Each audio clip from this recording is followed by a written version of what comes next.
Good morning, everybody, and welcome to the 8th edition of InsureTech.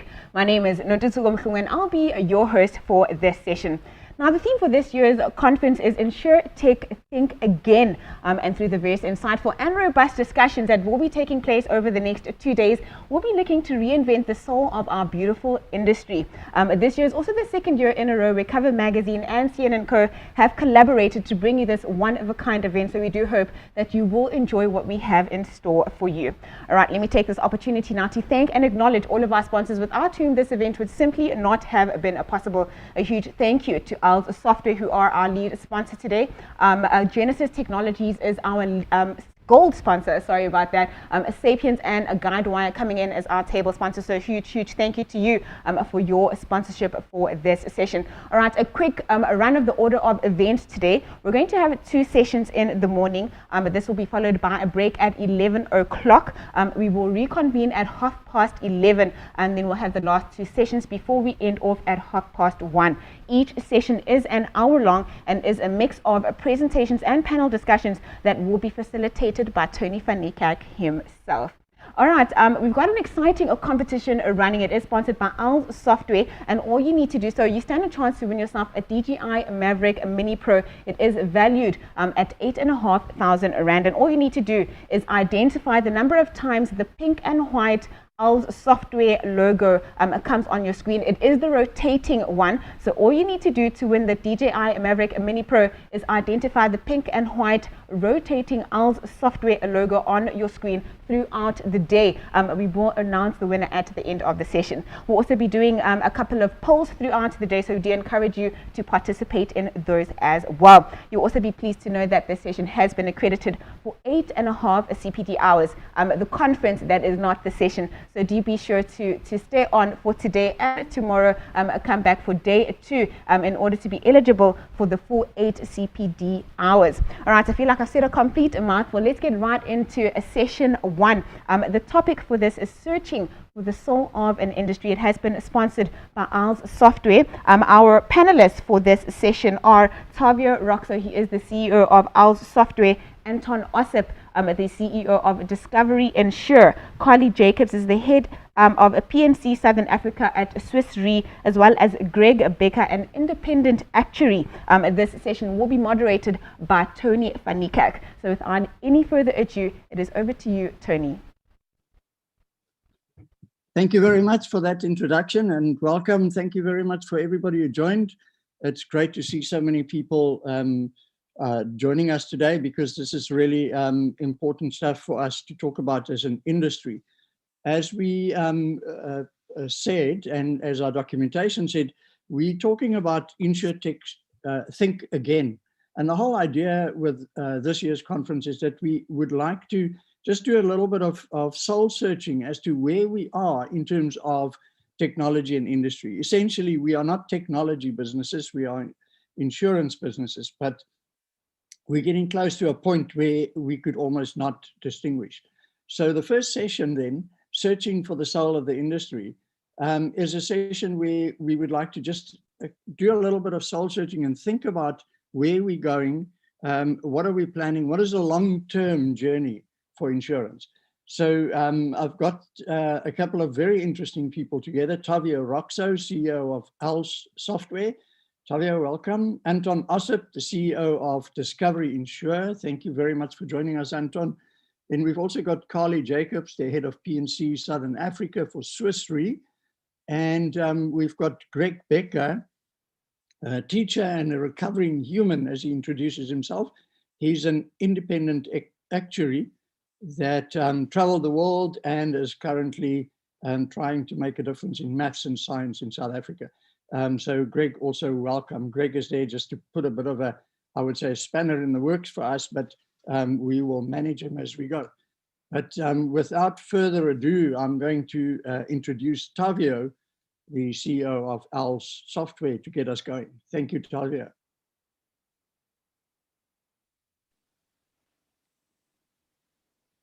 Hi, Tony. How are you? Good. Thank you. Thanks for joining. Can you hear me well? Yep. Hi, Tony. Hi to all the delegates and panelists joining us today. Thank you for taking time out of your busy schedules to spend a few hours with us talking tech and insurance. I think before answering the question, has the insurance industry lost its soul? I'd like to do a quick real-time poll. The question posed here, and Francois, are you ready? Oh, there we go. So the question appears in front of all of you. And the question is, do you think robots will do your insurance in 5 years' time? So it's a quick yes or no answer, and you can click the selection, and then I'll give you the answers a bit later. I'll also have a question for you later on in the day, but later on in this talk. So we all know what a kilobyte is, a megabyte, a gigabyte, and a terabyte. Some might even know a petabyte. An independent study sponsored by storage giant EMC tells us that we have reached a level of 40 zettabytes of created, replicated, and consumed data in the year 2020. Not surprising considering 300 hours of brand new content is uploaded onto YouTube every minute. So a zettabyte. A zettabyte reflects a number that is 1,000 to the power of 7. So for everyone that's in the audience, if you can take a piece of paper out and write down this number, I want to illustrate the size. So the number that you must write down is 40, 40, and then 0, 0, 0, 0, 0, 0, 0, 0, 0, 0, 0, 0, 0, 0, 0, 0, 0, 0, 0. That is an insane and almost incomprehensible number to the human brain. Now, with all this data, how are we possibly going to store it? And once stored, how are we going to secure it, use it, and enrich our lives and make decisions with it? So I think before we answer the question of, has the insurance industry lost its soul? Let us quickly try and understand the broader environment within which the insurance industry operates, both locally and globally. Some interesting trends are surfacing on a global scale. As South Africa doesn't operate in a vacuum, and although I'm the first to acknowledge that we have a complicated political and macroeconomic landscape, there are certain trends which will have an absolute impact on us as South Africans, and more specifically on us in the insurance industry. You see, a decade ago, people were asking, what is cloud? How does the cloud work? Is it any different from the internet? Today, in 2021, Microsoft estimates that 81% of all enterprises have a multi-cloud-based technology strategy. 67% of all enterprise infrastructure resides in the cloud. And the average person, that's you and me, uses 36 cloud-based services daily on average. This on the backdrop of 10 years ago, what is cloud? You see, if you're not sure about the above stats, recognize that WhatsApp users will have sent 100 billion messages today, and 60 million Instagram photos would have been uploaded today. These numbers are staggering, and they show a trend. You see, if the internet was the opening act, the second act is no doubt the adoption of cloud-based technologies to store and manage data. But the third act is cloud-based computational power. See, the economies of scale that this brings allows access to computational processing power never seen before in our lifetimes.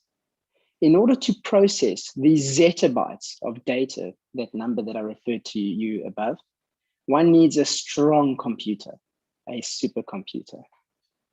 Now, a supercomputer, which has already been used by tech companies such as Google to analyze data in real time today, can perform up to 1 quadrillion transactions per second. That is 10 to the 15. So basically double the number of zeros I gave you earlier. And no, I'm not going to read all those zeros out again, unless you want me to, but I won't.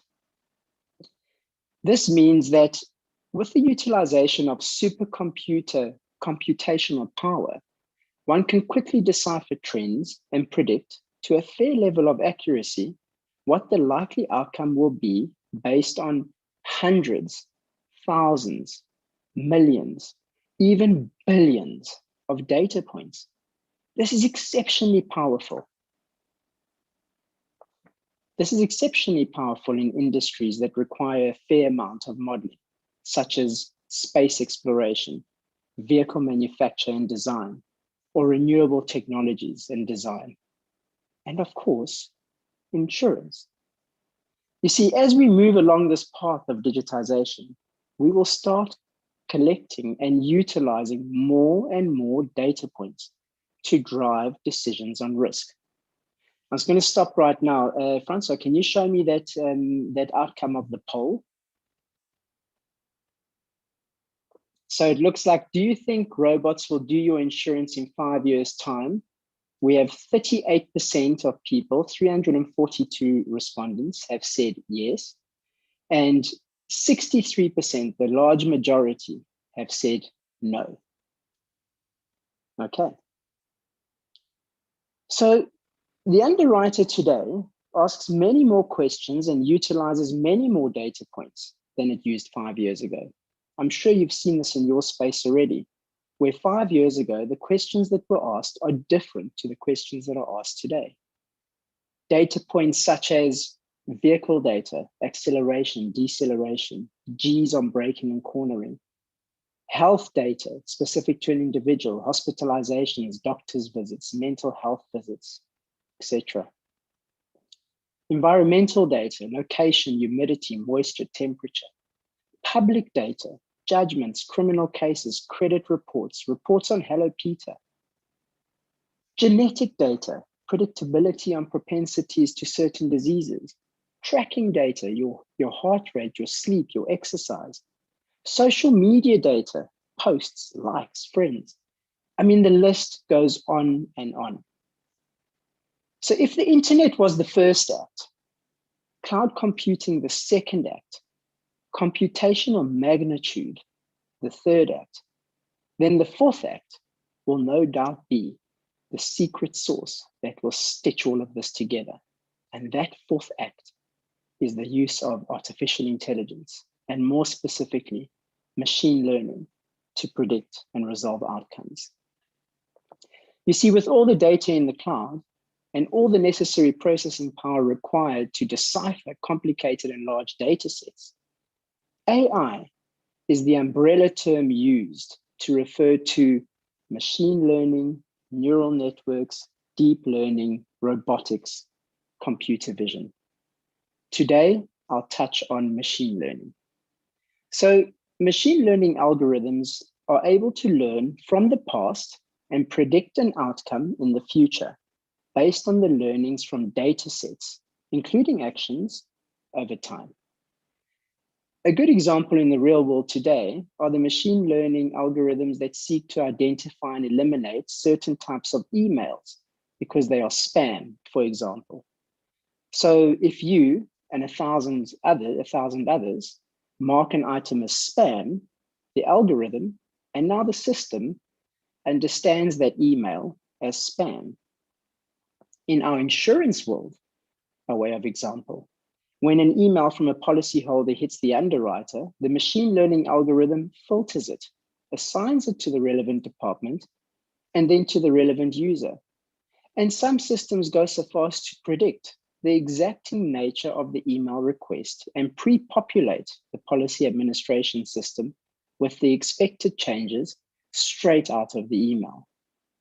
Ideally, we would all want policyholders not to send emails, but to service themselves directly into the underwriter system and have artificial intelligence guide them so that they do so correctly.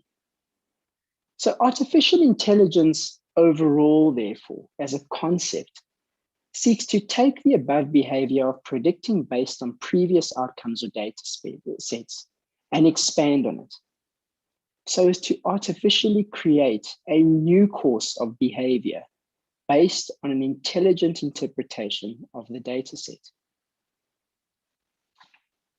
Is the sun, oh, this is bad. But instead, sorry guys.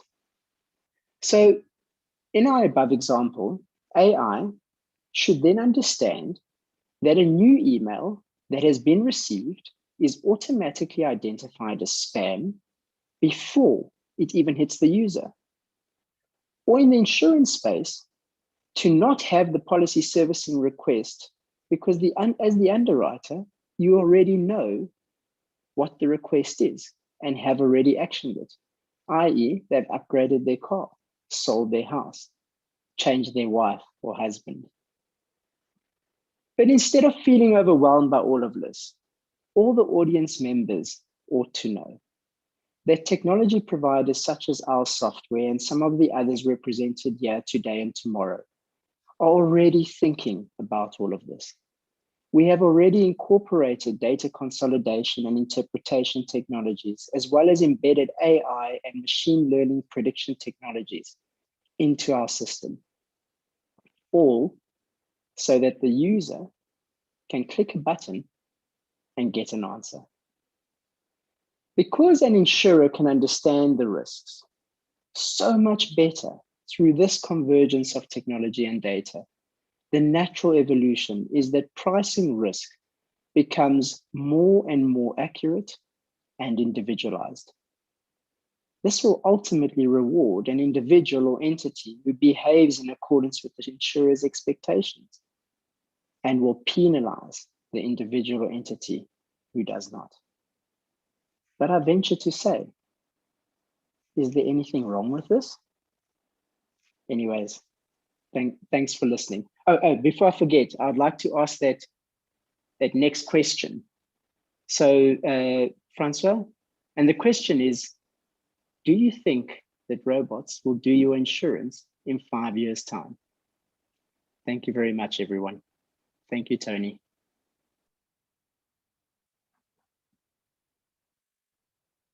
Great, thank you very much, Tavio. That was very interesting. I'd like to ask you a couple of questions, but we'll get to that at the end of the panel. Next up will be Anton Ossip, the CEO of Discovery Insure and well-known insurance personality. Anton, thank you very much. I look forward to your sharing. Thank you, Tony. Thanks for having me on your show this morning, or your program this morning.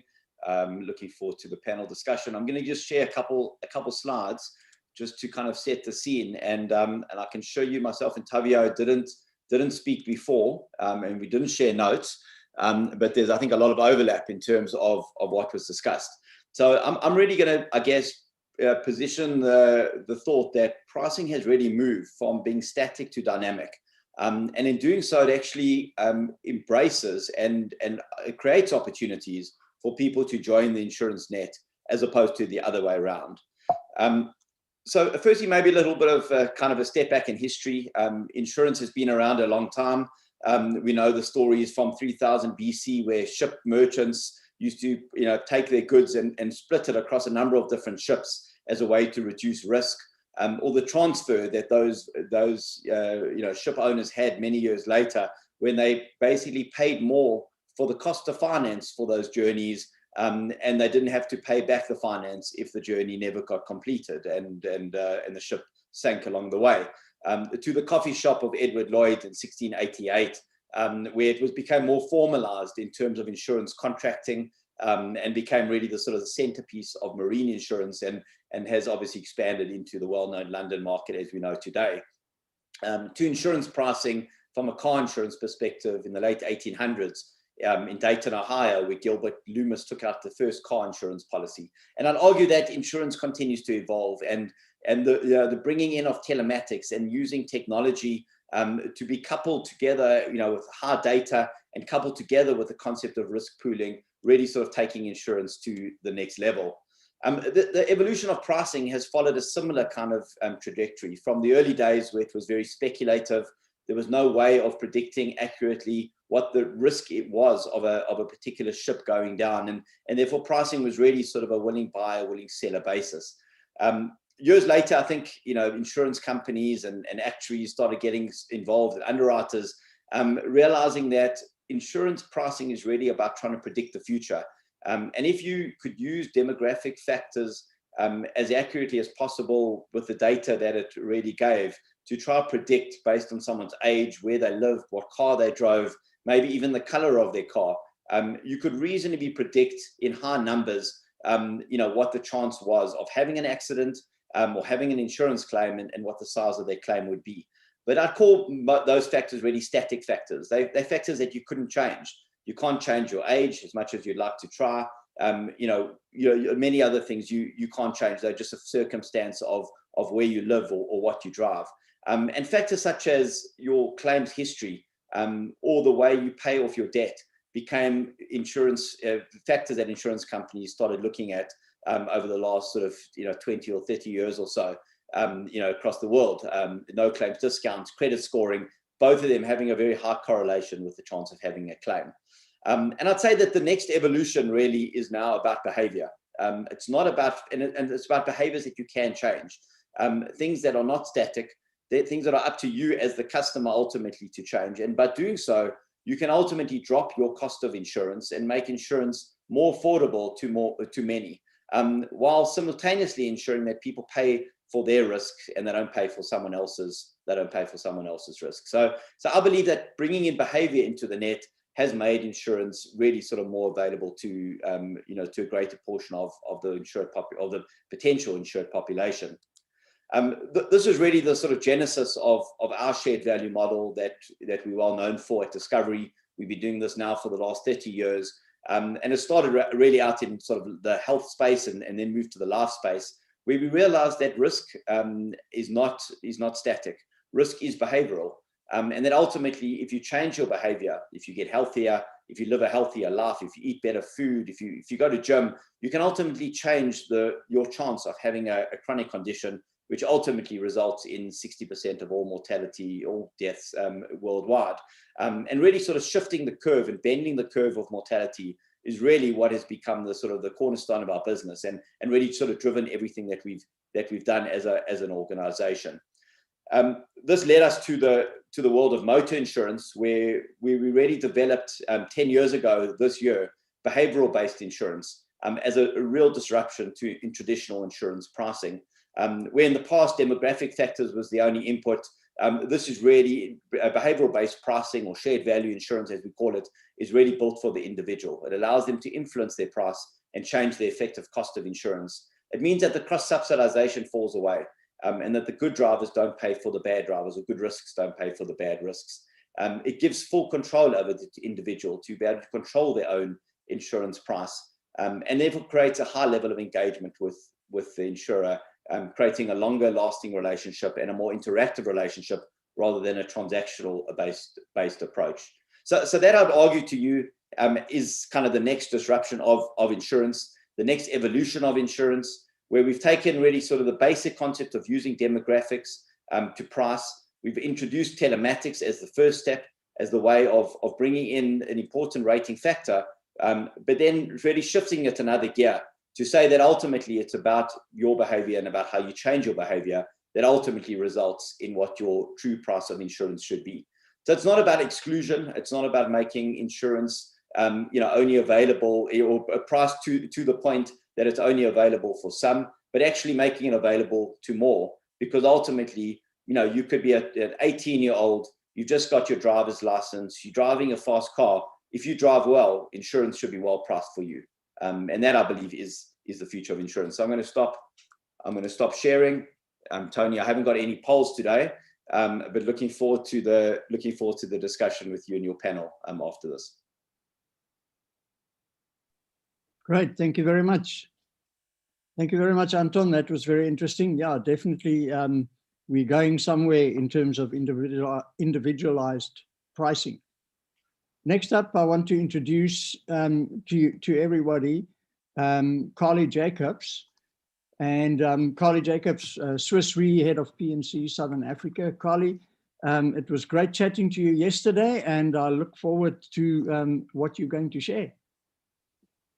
Thank you so much, Tony. I'm really excited to contribute to this InsureTech discussion this morning. Thank you so much for the opportunity and for all the delegates joining us today.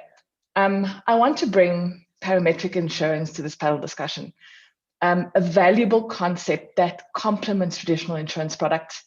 It has an increasing reliance on technology and potentially Tavio's robots, and it can cover gaps where such traditional insurance products are not available. You asked if we are moving to a situation where precise quantification of risk will leave many uninsured. But I think the reality is that we already have many people uninsured. I want to quickly share my screen.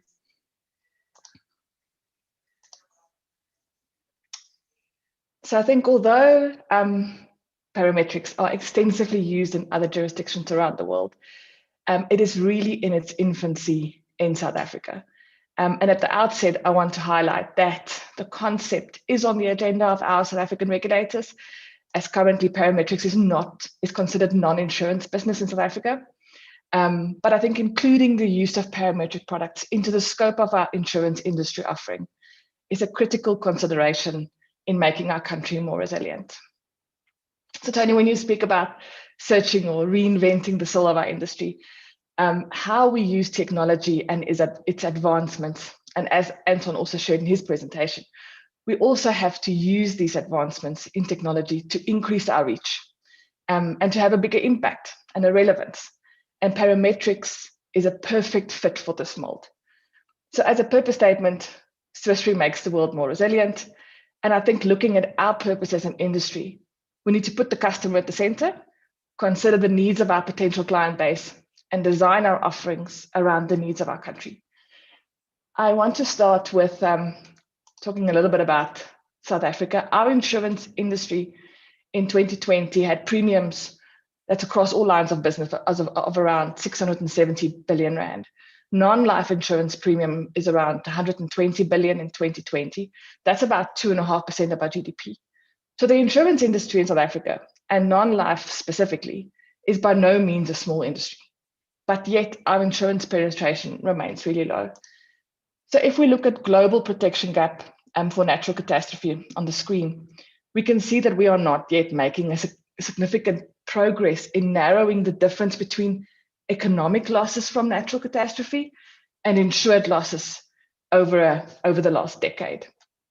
The protection gap for NatCat in South Africa is estimated to be as high as 85%. In other words, 85% of loss in the event of a major NatCat event will be uninsured.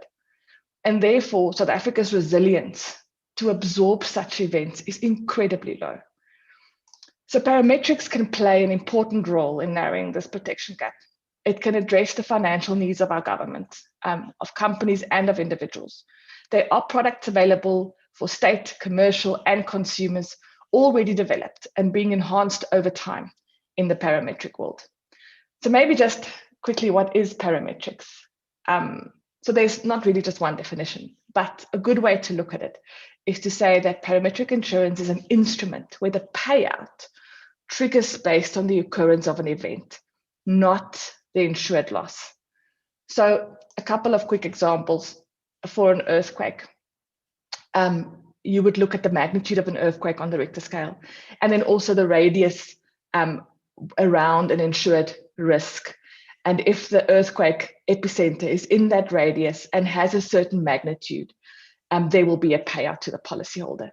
That magnitude can also be different scales, so to have higher or lower payouts depending on that magnitude. For a river that floods, you can measure the overflow with sensors. So if the river is normally at an 8-meter depth, if that reaches 9 or 10, there would be a payout if the water exceeds a certain level. A very popular one is excess rainfall or lack of rainfall. So looking at droughts or flooding, where satellite data gives us the ability to look at vegetation conditions and structure a payout around the lack of water or too much water. And I'm going to give a bit more of a detailed example on this one. Another very popular parametric is cyclone cover. It generates payouts based on an attained wind speed and level of rainfall, also within a certain radius, if the cyclone path is within a certain radius of the insured risk. And I think what's important here is the more triggers you have, so if you have more than one trigger, it will determine different ranges of payout, and you can more accurately track the actual potential loss of the policyholder. So parametrics are valuable for a couple of reasons. Firstly, there is no loss investigation or loss adjustment required because payout happens on the trigger of an event. So those payouts can be really fast. Also, the policyholder has a lot of flexibility in terms of how they use that payout because the payout is in cash. So, you know, in traditional insurance, there's a risk of being being in your deductible, so not getting a payout, or that coverage is excluded from your product. Parametrics is a much more inclusive type of insurance. And I think probably the most important for me about parametrics is that because there is a low touch on from an administration operation perspective when it comes to claim assessment, it's really affordable. And affordability allows us to access more people. And this is where I think parametrics can really add the most value in South Africa. There are challenges. So firstly, more and better data, accurate data, better indices, better satellite imagery can reduce the basis risk. And that basis risk is the risk that the payout is triggered by the index, and that payout is higher or lower than the actual loss suffered by the policyholder. So as we improve in data quality and being able to use our data better, we will be able to track that loss determination a little better with our triggers. I want to give you a specific example that's relatively close to home in Kenya. So this is a Kenya livestock product. The aim of this product was to assist the Kenyan livestock farmers in rural areas to keep their animals alive during a drought. So with climate change and the resulting droughts, the livelihood of those Kenyan livestock farmers were under threat. The product was launched in 2015 by the Kenyan government. It applies satellite-based indexed insurance to protect those farmers in remote areas. The satellites assess the state of grazing conditions in a certain region, and it measures the color of the ground. So if green is good, while yellow is then very dry, and once a certain threshold is reached, the insured automatically receives a lump sum payment. That allows them to buy feed and water for their livestock to survive. So the fact that CLIP is designed to keep livestock from dying, it allows farmers to hold onto their way of life and means of survival. The product has expanded over many years, and it's paid out significant sums of money in extreme drought conditions.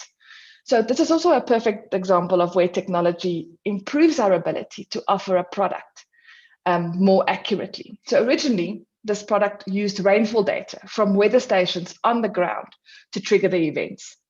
Then it moved to optical data, NDVI data from satellite imagery, which is the structure I just explained. And the next advancement could be to consider brand new technology that uses soil moisture data, which is much more granular. So we are working with a specialized satellite provider to design an index based on various data sources and their own algorithm to track soil moisture levels.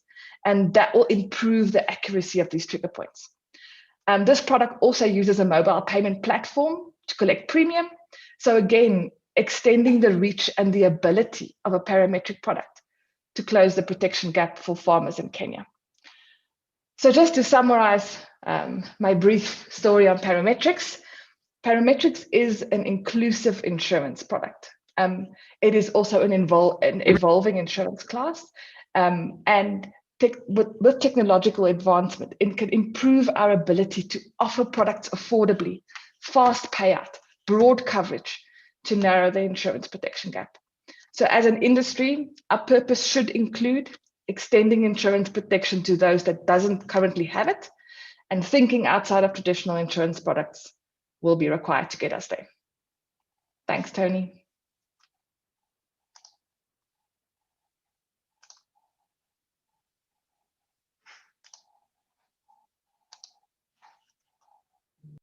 Thank you very much, Carly. That was great. Thank you. Yeah, I'm a big lover of parametric insurance, and I think it's about time that we get more exposure for parametric insurance in South Africa. Just to mention, there are a couple of questions coming through, and I will deal with them as soon as we've done with the next speaker as well, but please keep your questions coming. The next speaker that we've got is Greg Becker, independent actuary, but actually, as he says, a recovering human. So Greg, over to you, and I know you quite well, so I'm just warning you 10 minutes. Thanks, Tony. I'll jump into my presentation, and I got the warning. The real pressure, the real challenge I have today is that at the moment, Bianca Buitendag from Vic Bay is currently competing for gold and for the gold and silver medal in the surfing competition in Japan. So yes, South Africa could get a gold on the medals table before the end of my talk. So I've got 10 minutes. So I'm not in the industry anymore. I work in education. I'm a recently qualified teacher. And so I'm not holding back. It'll be very clear by the end of this presentation that the other speakers had not seen my slides. Hopefully some of it will make you giggle as well, because it certainly did make me giggle when it happened to me in real life. So I've worked in insurance and reinsurance. I've presented in more than 30 different countries in real life. In terms of genetics, I have presented on things like the asymmetry of information, anti-selection and moral hazard, as well as the impact of things like the gender directive in the UK. I was involved in the launch of impaired annuities, some of the first products in the world, and I've advocated for them, but I'm fully aware of things like by not having them, a compulsory annuity leads to a transfer from the sick to the healthy. So I understand the importance of having detailed, granular risk pricing. I have tried to develop an orphan product as a group benefit, as a rider, and I understand how something like that could be very low cost, administratively efficient, but nobody ever picked it up because it wasn't profitable enough. So I do understand the dynamics and the moral hazards and unintended consequences related to certain insurance-related aspects of our industry. I also understand the role of the market in innovation, but I'm going to put the boot in now a little bit later. So my personal experience of insurance, and I can say this because I'm not looking for a job, is that in Africa, when I would go to African reinsurance conferences, and I've been all over Africa, there's a rumor that more insurance premiums, net of claims, have left the African continent than foreign aid has arrived in the history of foreign aid and insurance. If parametric insurance is leading to claims heading to Switzerland or Luxembourg, is that a good thing? I was almost missold a retirement annuity. I would argue that that product design is nothing more than a way to take a tax benefit and turn it into broker's commission and other forms of administration charges and profits. My family maid, when I was a child, as I grew up, turned out that she had saved repeatedly for over a decade with one of the largest life insurers at the time. They claimed that she didn't have any funds with them, and it was only when someone who knew how to spell the word ombudsman fought for her and was able to get them to reverse their nonsensical pushback. I don't know what happens to people who don't know how to fight the system. Okay. At a past employer, I ended up taking them to the pensions ombudsman after I left, because they compelled me to buy various risk products, yet there was no age rating. So as a young person, I was cross-subsidizing all the older people, and I was compelled to buy this. To stress, the employer didn't purchase the insurance on my behalf. I had to buy it out of my salary package. As far as I'm concerned, that was mis-selling or a crappy HR department, probably both. So for me, I don't think any of us in the industry can complain if there are localization regulations coming, because the African industry has made a lot of money out of Africans. I don't think we should complain if there are less tax advantages in the future because they've been abused in the past. I don't think that the industry has a reputation that should be crossed, that they have a reputation for not paying claims. I think the industry didn't put its shiny foot forward last year with the non-payment of the business interruption claims. I don't think our industry should complain about it having a poor reputation, especially when they reached for the guidelines regarding social media policy before deciding whether or not to pay a claim. Coming out of education, I thought this was another important thing to talk about, is that like, there is an interesting ethical question. Can somebody have free choice if they don't understand what they're buying? This is the results from the 2019 matric exams from the finance-related question, where in the financial literacy exam, the average mark attained by learners competing in the exam was under 50%. They don't know. All the assumptions we make about customers being informed is, well, false. As for assuming that the salespeople are following the guidelines thought up by some actuary in a sales department, well, get closer to the coalface. Don't complain if there's a mis-selling fine or with premium refunds coming to South Africa for various products as a result.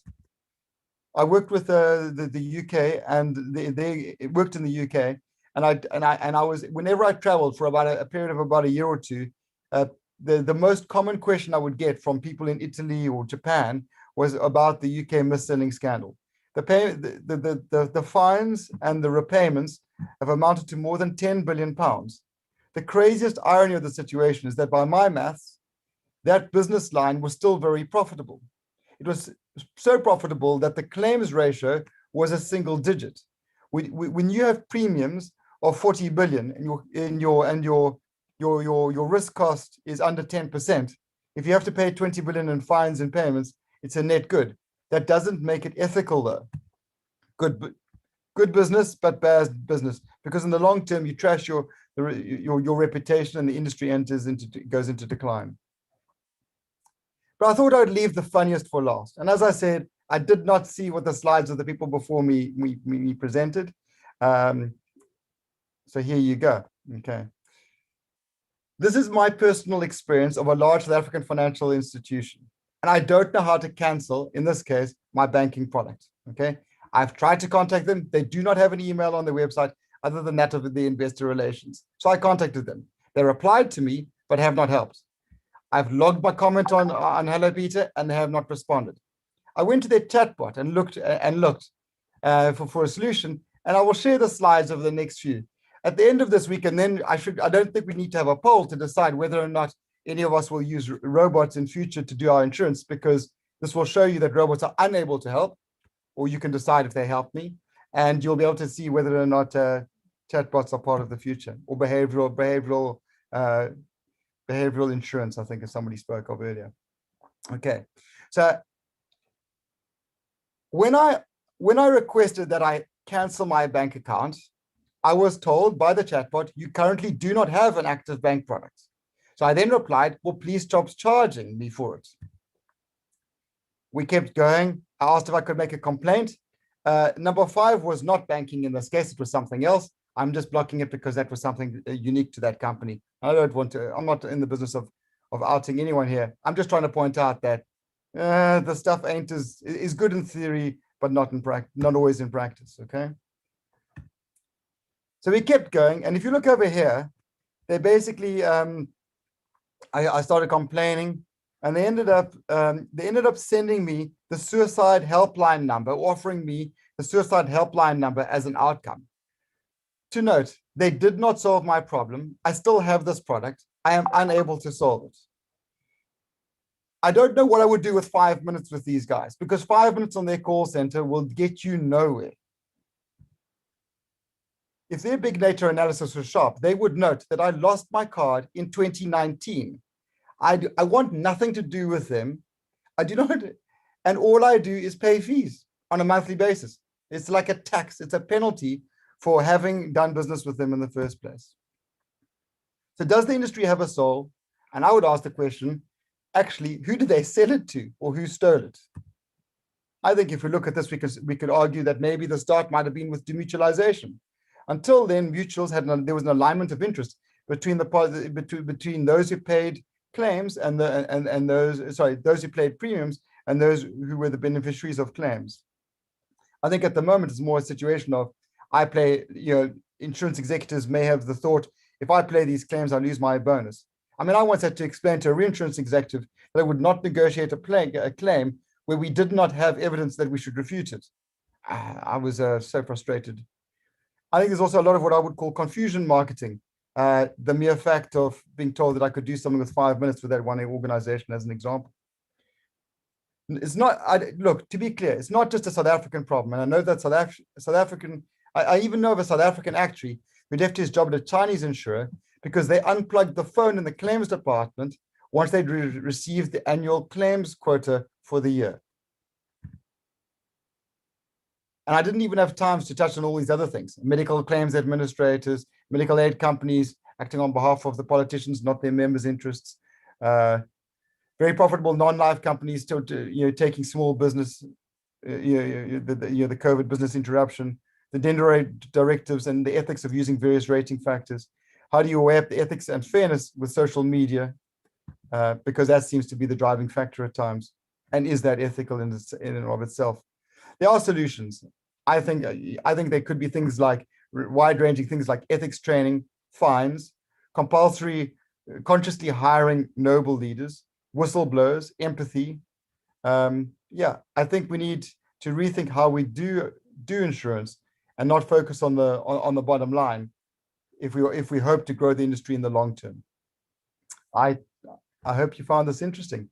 And like a previous speaker, I will end with a quote by Albert Einstein, except this one is: insanity is doing the same thing over and over again, expecting different results. For me, I guess it's like expecting the wolves to guard their hen house and not eat the chickens. There you go. Right, Greg, thank you for those comments, food for thought. I think like any other industry, insurance industry and the financial service industry has got their challenges, and technology is not going to solve all of our problems. So we've got a couple of minutes left to deal with a few questions. And so we've got quite a few. And I'm just going to start with two questions. Somebody has asked the question whether parametric insurance is actually approved in South Africa and whether we can use it. And then the second question that came in was, if so, can we potentially use parametric insurance with regards to things like social unrest, riots, etc. Carly, maybe you can just touch on that. Thanks, Tony. Sure. So currently in South Africa, Parametric is not considered an insurance product. It is under review by our regulators. There's a regulatory sandbox that specifically looks at piloting parametric products. But if you look at how the International Association of Insurance Supervisors view parametrics, they say that even if a specific regulatory authority doesn't consider it as pure indemnity insurance, they should still consider this product being regulated and distributed via licensed insurers. I think that decision obviously sits with our regulator, but if we do regulate parametric products, we ensure that we treat customers fairly and that the products are sold correctly.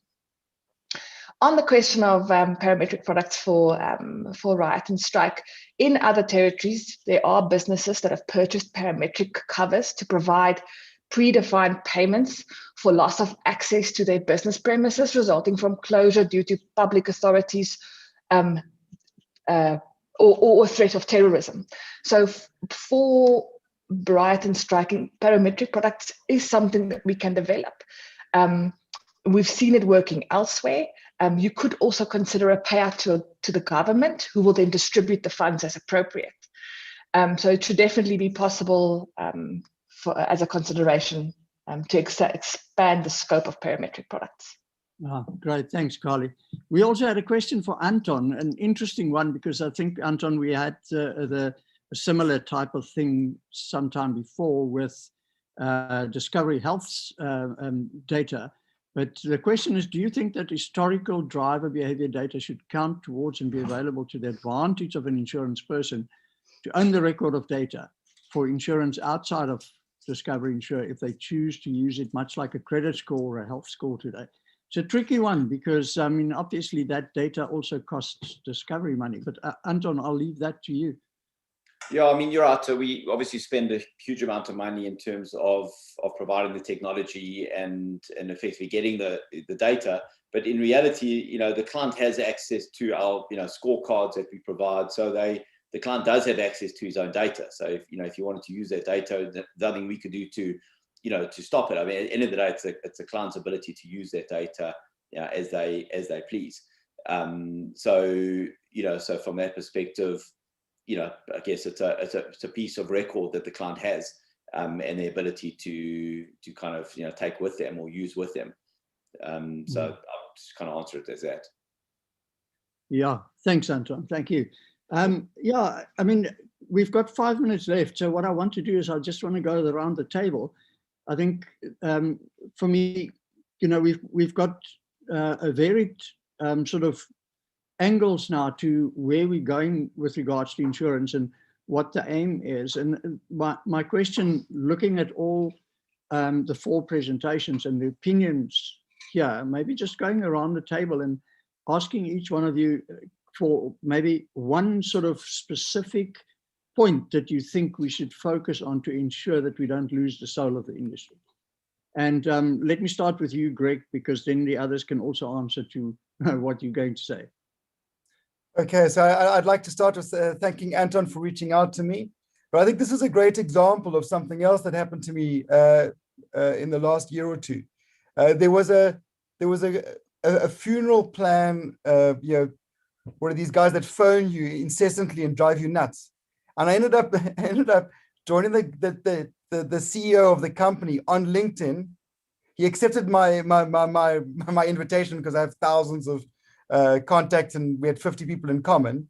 And I then explained to him that what his company was doing, repeatedly phoning me, I would ask not to be contacted and they'd contact me again. He's illegal. And he then dealt with it. To me, the question is, what happens to the little guy? In South Africa, there are 60 million people, 10,000 actuaries or something like that. And almost nobody knows how to spell the word ombudsman. So at the moment, we have a situation where as an industry, we are relying on things like inertia. People need to remember that one of the largest causes of Marikana was listed as garnishee orders. That was the financial services industry abusing the judicial system in South Africa to lead to poor people receiving a small portion of their incomes, of their earnings. They didn't understand all of these things, and then they ended up rioting and they were shot. We all know how that all ended. If we're wanting to build a better South Africa or a better Africa, we need to seriously look in the mirror and be honest with ourselves. You look at the chat stream. I haven't had anyone make a comment that they've had a decent chat box experience. For what it's worth, my education intervention is a chatbot. I understand this, but I wouldn't call it a chatbot. It's nothing more than a very simple interaction system, but it's in real time. And I wouldn't, yeah, anyway, I could go on forever. People have invited me to do a much longer chat. The problem is that there's just too many examples. What are we going to do? We need to fix it before I can come back, and then I'll present on how we managed to fix this industry. So there you go, guys. I think, unfortunately, Bianca's not going to get gold, but she'll get silver. That's the good news. Thanks, Greg. Carly. Thanks, Tony. I think interesting listening to Greg, but I think just going back to parametric insurance, I do think it promotes inclusivity. And in South Africa, that is definitely something that we need. We have to deliver safe, stable, fair insurance in our market. We have to bring more risk into the insurance portfolio for our market and for each insurer. You know, we will then be able to address a really critical issue in South Africa, and address a really, you know, the large insurance protection gap and a large uninsured population. Great, thank you very much, Carly. Anton? Thanks. I want to kind of, I guess, respond to Greg in some way to say that, look, I don't believe any financial services company is perfect, not, you know, and no other, you know, no company is perfect. I think every company makes mistakes, and clearly, you know, Greg has had an unfortunate experience with my company, and I'm going to take it, you know, offline with him to understand it better and see how we can fix it. So, you know, my approach has always been, I've been in this industry now for 25 years or so across the financial services industry. It's always about, you know, we got to listen to the customer, we got to respond, If it's a kind of a once-off issue, that's one thing, correct the once-off issue. If it's a systemic issue, correct the systemic issue. And whether it's a chatbot, to me, you can't say, I don't think we can say chatbots are bad. It may have been poorly implemented. Maybe we need to speak to Tavio to see how we can improve it. But, at the end of the day, I don't think you can say a piece of technology is necessarily bad. I just think there's clearly, it's early stage technology, there's room for improvement. And as one of the comments said, there needs to be a breakout of a chatbot. Absolutely. I think it can only go so far. It can't replace a human being in terms of its ability to respond and react to circumstances. So to me, I think companies need to approach sort of feedback, like this as helpful. They need to understand what clients are saying and bring it back to the business to fix it. I think if companies get feedback and do nothing with it, then I think the company's missed an opportunity. I've always said any complaint is an opportunity to improve from, and you should never miss that opportunity. So I take that, Discovery Show, I take that quite seriously. We don't get it right all the time. Absolutely, I'd be lying if I said we did, but we certainly try our hardest to learn from mistakes and to improve from them. So, that would be my response to Greg. But Greg, I will call you afterwards and get more feedback from you. Great stuff. Thank you very much, Anton. Yeah, it's where humans and technology collide is always an interesting thing. Tavio, this then puts it firmly in your box, humans and technology collide. I think ultimately we must recognize that it's an evolution. Apple's got literally all the money in the world, a balance sheet with $250 billion of cash. Yet they didn't give us iOS 14 in its first version. They started with version 1, version 2, and they evolved to version 14. I think the concept is that we have to recognize that the evolution is going to occur. And, it starts off with a chatbot. And the chatbot, I don't think that's full AI. That's, sort of a quasi machine learning. It kind of has certain parameters and can only give you certain outcomes. A neural network AI technology would understand that Greg was being frustrated and would be able to either push him into a call center environment to speak to a person, or it would give him a different set of questions and rules. So yeah, I think it's an evolution, and it isn't, it's never we're never going to be in our lifetimes at the final at the final stage of things. Great stuff. Thank you very much, Tavio. Yeah, for me, the good news stories probably are still more than the bad news stories. And I think as an industry, we do make a massive difference. But yeah, small things can create challenges. I think our biggest challenge probably in the industry, and this is also what Carly spoke about, is still increasing the inclusivity. And I think that's probably the route that technology could make, or where technology can make the biggest difference because of the cost and the efficiencies that we can get from technology. But that said, thank you very much to the panelists. It was great to chat to you guys. Lots to think about. Lots of Tony, just one thing quickly. The outcome of the panel of the poll. Maybe you can read the results of the second question. If it changed, Francois, maybe you guys can pop that on for us.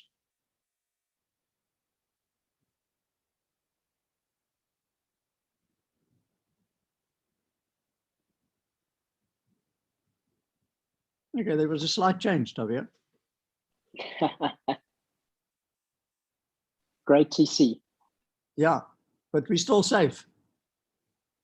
56% said I still. We're still safe, Greg. We're still safe. Guys, I don't need the suicide line. I'm okay. Yeah, thank you very much to all. It was great to have you on. And hopefully you'll join us for some of the other sessions. And we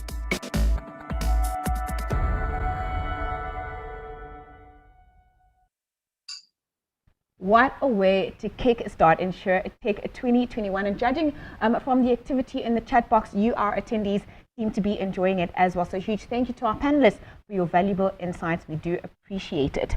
All right, we're going to head on over to session 2 now. But before we do, a reminder once again that we are running that OWLS software competition where you stand a chance to win yourself a DJI Maverick Pro Mini valued at 8,500. And all you need to do is count the number of times the pink and white OWLS software rotating logo appears on your screen today. You need to count the number of times the rotating pink and white OWLS software logo appears on your screen today. We will announce the winner at the end of the session. All right, let's get right into session 2 now. It is entitled When Ecosystems Collide, Opportunities Abound. It has been sponsored by Genesis Technologies. Our panelists for this one are Wimpy van der Merwe. He is the CEO at Global Choices. Daniel Guasco, CEO at Click to Share, and Donald Denny, Director at Norton Rose. Take it away, Tony van Niekerk. Great stuff, guys. Thank you very much for that introduction, Hunter. Guys, welcome again, the panelists. I think it's a good follow-up from the first session, When Ecosystems Collide, because this is exactly what happens here. The idea is that, you know, we've got the ecosystem of the insurance industry and the financial services industry where everybody plays, that's industry. And then we've got the consumer industry or our clients' ecosystems where the clients live their lives and operate in, and these two systems are integrating through, especially through technology. So yeah, it's going to be interesting to hear what you guys say. Carefully selected to bring a little bit of flavor to this panel, Wimpy, Donald, and Daniel. So I'm going to start off with Wimpy van der Merwe, CEO of Global Choices, with the art of integration. Thank you very much, Wimpy.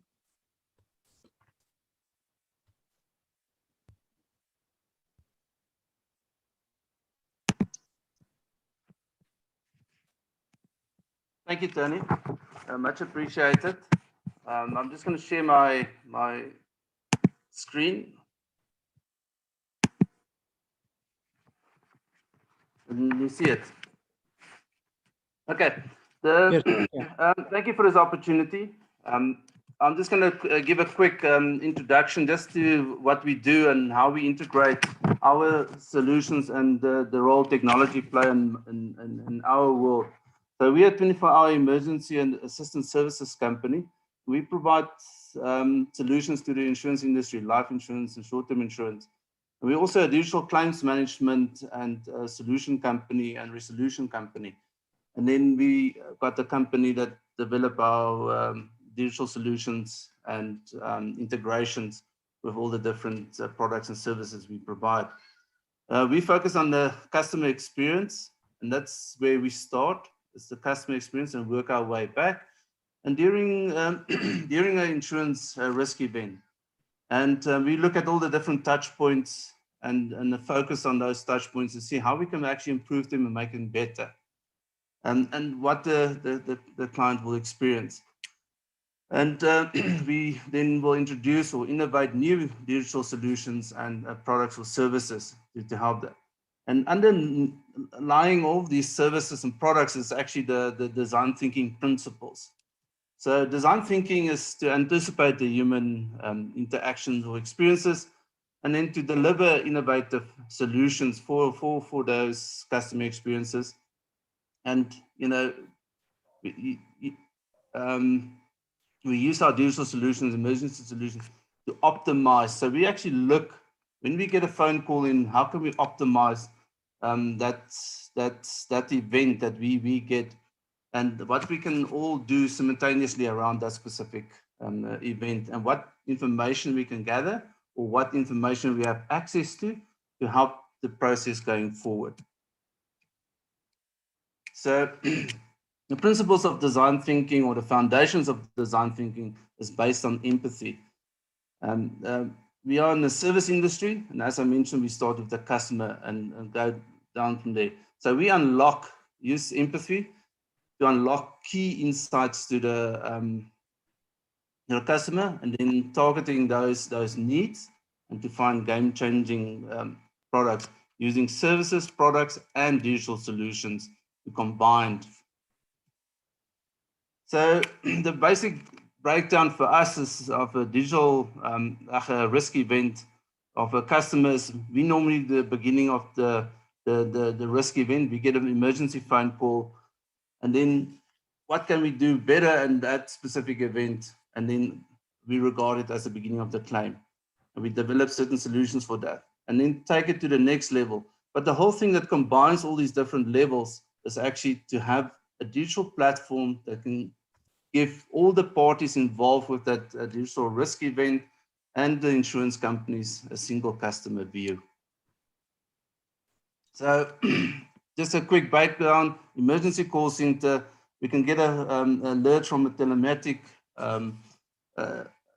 instrument from a motor vehicle to tell us the vehicle was in a motor car accident.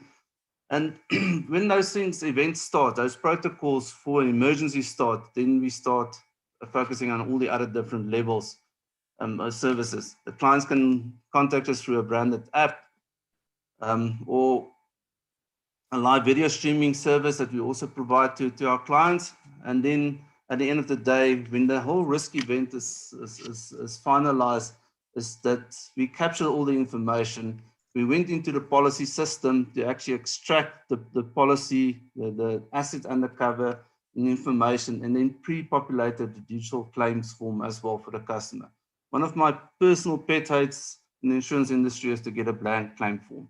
And I think that's something that needs to be the focus of most insurance brokers out there, is to actually use their power and force that when a client actually signs up as a policyholder, that you already have a digital pre-populated claim form for specific risk events that may happen in a 12-month contract period.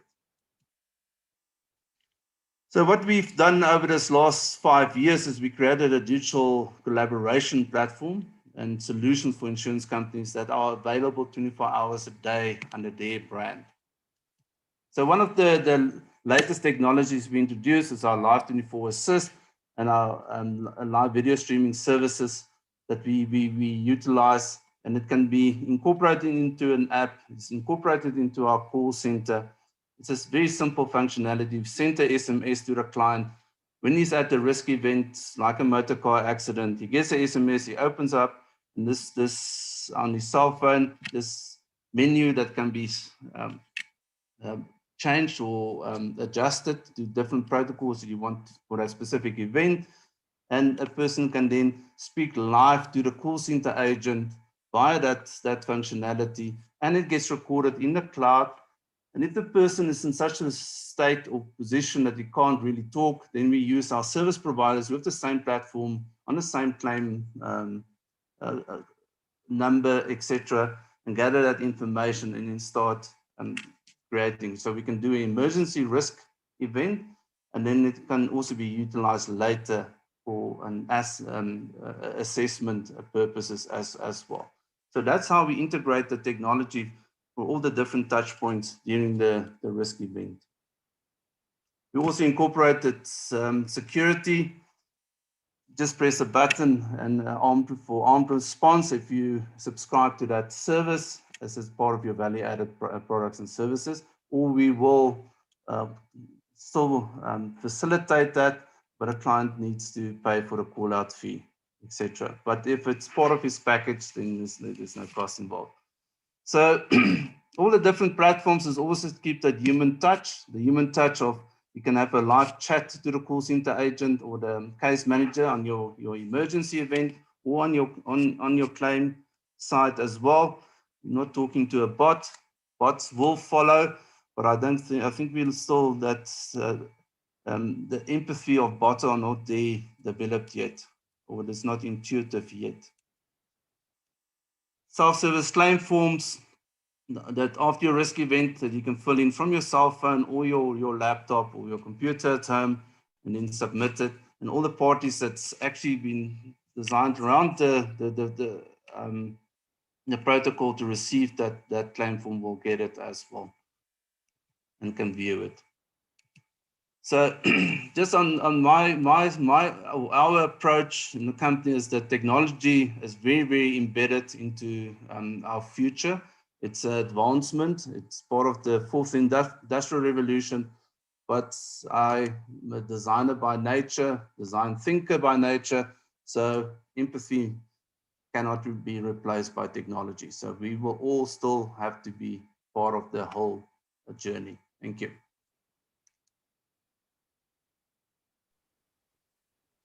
Thank you very much, Pimpi. That was interesting. Next up is Daniel Gasco talking about embedded insurance. Embedded insurance has always been quite a favorite of mine. I've got a bit of a background in bank insurance as well, and I think the opportunities to get the cover right in an embedded insurance environment to exactly what the client needs when they need it, etc., is probably a great part of our future. So Daniel, I'm looking forward to what you have to say about embedded insurance into the future.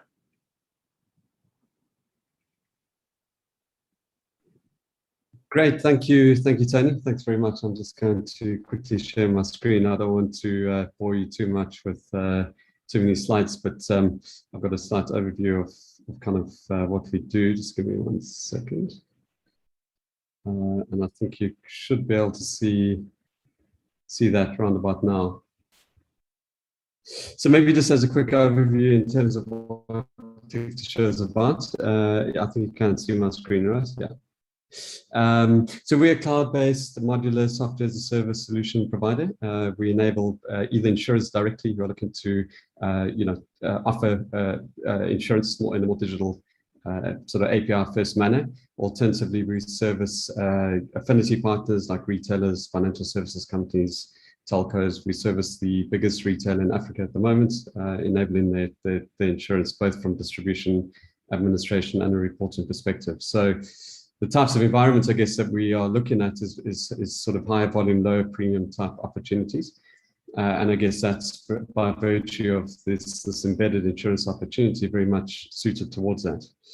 We're obviously not an insurer, and we don't own the policyholder. We're just an enabler from a distribution, administration, and reporting perspective. The types of sort of engagements that we're looking at, and this is really where the embedded opportunity comes into play, is around how one engages with the customer. And I guess there are at a distribution level, and I guess there are two components to this. I always say that the innovation that we're seeing is a byproduct of two core components. The one is an underwriter or insurer that can design products that actually can fulfill this opportunity. But in addition, then having a technology layer which can enable it alongside the product design. So it's very much thinking about how does one engage with that customer in different types of environments. So on-demand type opportunities, embedded where the insurance offering is embedded as part of a transaction. So I'm renting a car, I'm hiring a car, I'm looking to travel. I've got a Uber ride, something like that. So the on-demand type opportunities where you need elements of data associated with the customer to offer in real time an offer of insurance. But it can also be attached to physical products, and I'll go through some of these examples in more detail. But if you look at the sort of core components on the slide above, we talk about an omni-channel approach. We don't design based on one sort of approach. So it's not about just enabling, let's just say, an agent in a I'm just going to use a retail environment as an example. It's not about just enabling that agent in store to offer insurance on a tablet or some digital interface. It's about how that's then complemented with other points of offer, such as maybe there's a loyalty program that if you're understanding what the customer's behavior is and what they've just purchased. There could be an e-commerce channel that you want to enable. So it's very much about omni-channel distribution and looking at wherever there's an opportunity to drive that purchase or embedded offering to do so. So we talk about omni-channel kind of distribution. On the administration side, if that front-end journey in terms of signing up for insurance has been digital, whether intermediated by a call center or an agent in store, It's then also about how one can, lodge a claim, change my bank account details, change my beneficiaries, whatever, all the administrative functions that I normally do through a call center or agent, I need to also do digitally, or I might choose to do digitally. It doesn't mean you don't, it's not the one or the other, you could do both, but certainly our thinking is very much around that. And that also further creates opportunities to cross-sell and upsell into other lines of insurance, or to upgrade the policy that I've just bought. So again, that's very much part of our thinking in terms of how we think about embedded insurance. It's about the entire journey initially and then ongoing. And obviously all the back-end administrative functions in terms of premium collections and claims management and all the other core components of insurance are all part of that module. And lastly, if we have, obviously if we have that real-time insights in terms of what's being sold and where it's been sold, we're able to get real-time insights down to individual, down to channel, down to end points of entry to understand what is and isn't working, and either modify it or adjust the offering accordingly. So we see a lot of opportunity around that data component on two levels. One is just understanding. I think typically in the insurance space, often it's a detached process in the sense that there's a broker or agent or call center that's capturing on a CRM system, and you've got another administration solution that's ingesting that. And this is often are quite detached, and so you don't always have that real-time data. And sometimes there's not even systems involved. But the byproduct of having both in real time is exponential in terms of understanding both distribution opportunities, but also then potential fraud and challenges around the different sort of processes on the back end. So, I mean, that high level is kind of what we do. Obviously, short-term, long-term, and value-added services are all possible through the platform. And when we then think about, so if you look at sort of the value chain in terms of insurers, we try to modularize this wherever possible to really create that value add wherever possible in different digital formats. So both on a distribution level, but also then on the back end in terms of the administrative type functions that kind of exist for our partners, or for whether that's an insurance company or an affinity partner.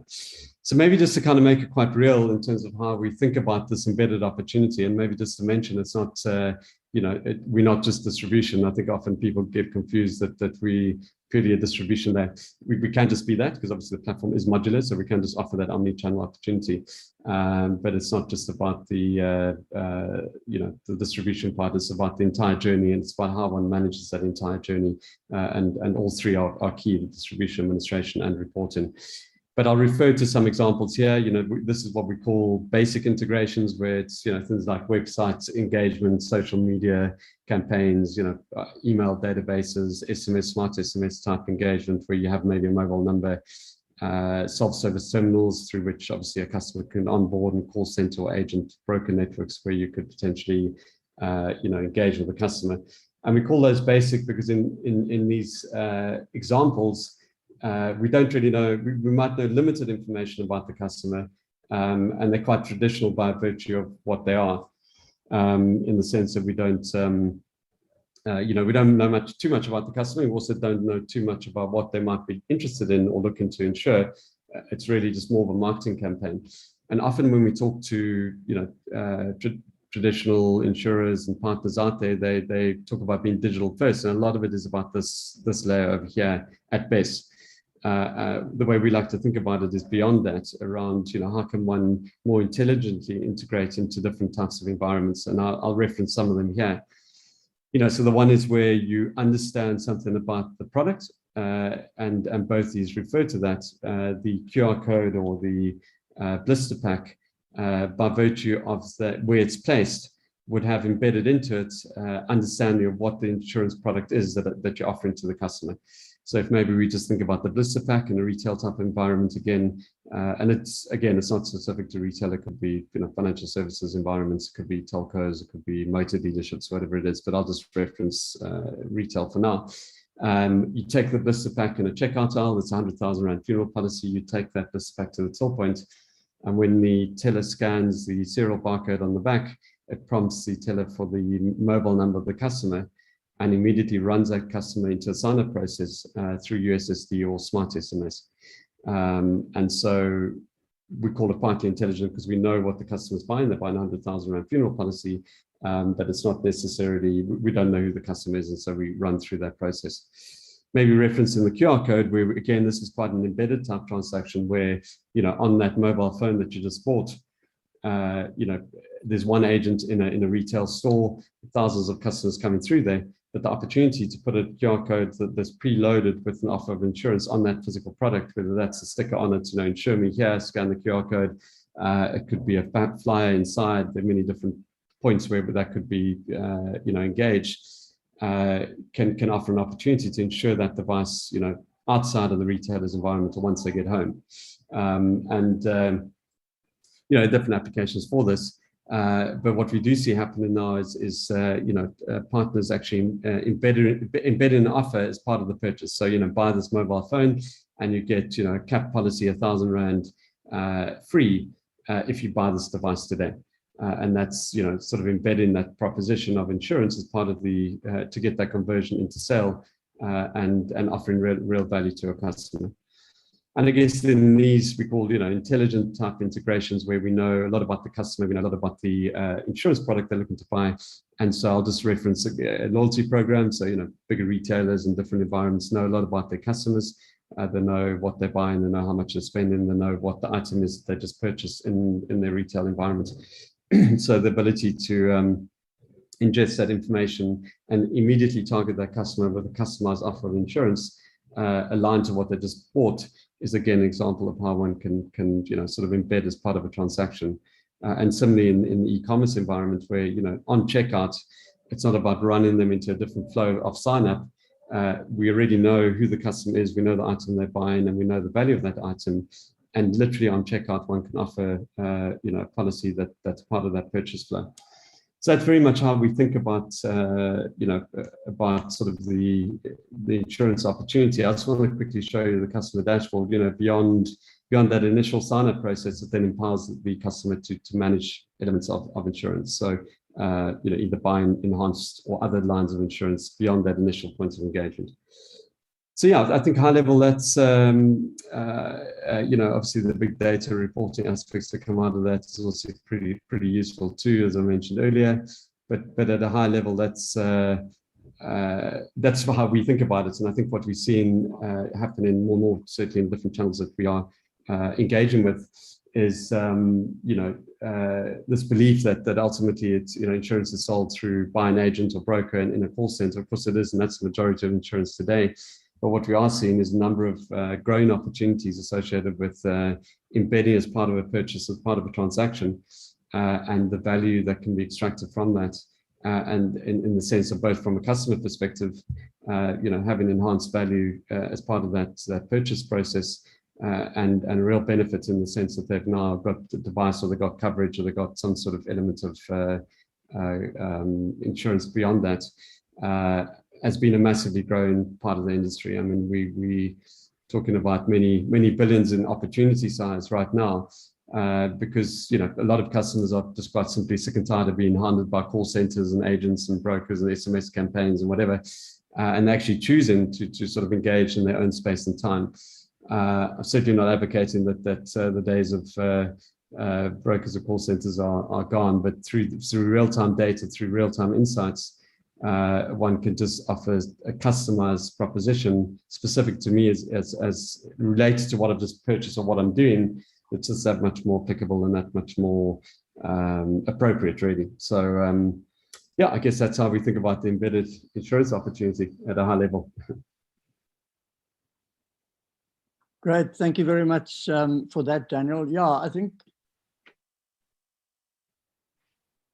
the benefit of these ecosystems colliding and what you're doing with embedded insurance is really to get to the point where the client can actually get the service and the insurance that he really needs.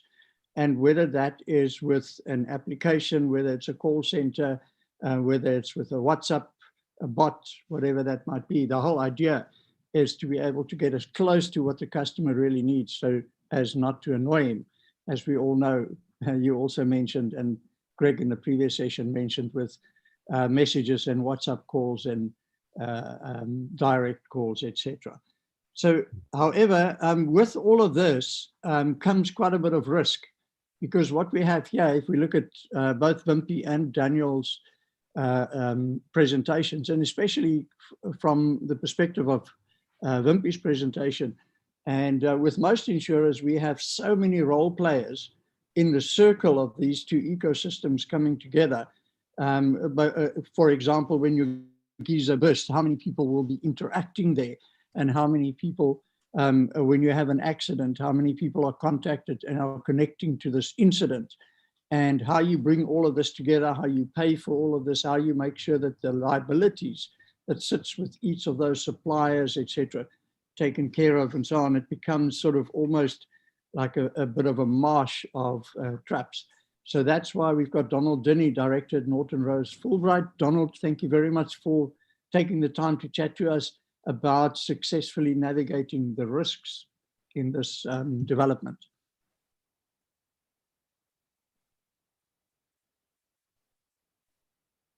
Hi there, Tony. Hi, everyone.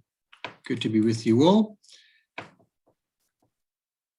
I suppose the risk of being damned by statistics, I saw one the other day which suggested that by 2025, ecosystems will contribute 30%, I think, to all global revenue, which is a significant figure. And obviously, as that type of figure increases, so the risks and the challenges and the exposures increase for all of those who are part of an ecosystem, and particularly, obviously, in an insurance industry context, you've hit the nail on the head, Tony, in terms of the real risks posed by just the pure number of participants in an ecosystem and the risks that arise from the complexity of those legal systems.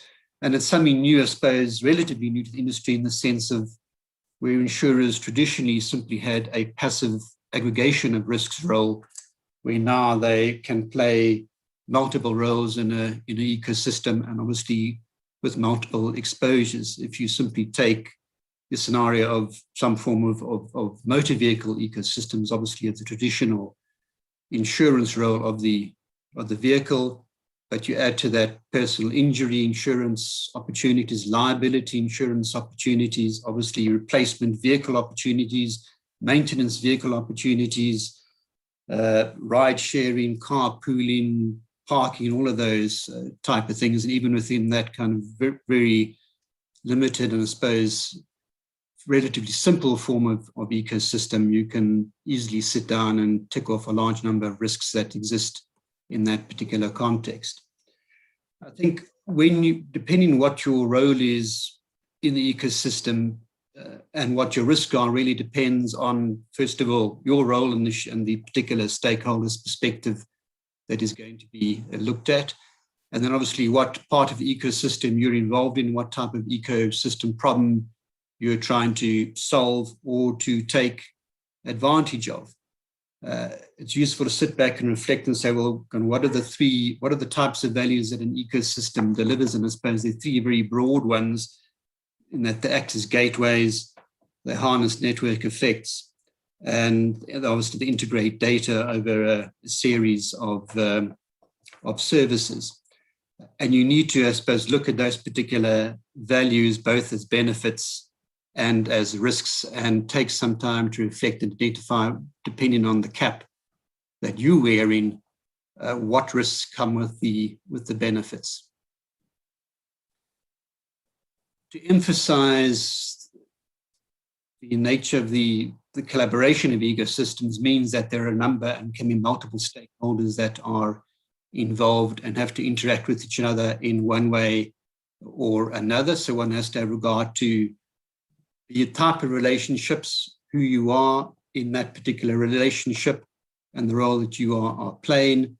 Are you the key technology partner, for example? What is the strategic partnership? Where's the global brand? How has that been sold as a national brand? And what comes with all of that?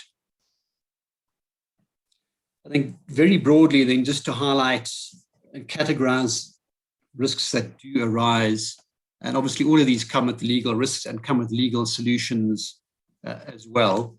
I think the legal solutions are probably less interesting than simply identifying the type of risks that exist and then how one then seeks to resolve them through probably traditional legal channels, using obviously smart contracts in this particular context. And we can dwell a bit on smart contracts and the particular risks that come with smart contracts in their own right.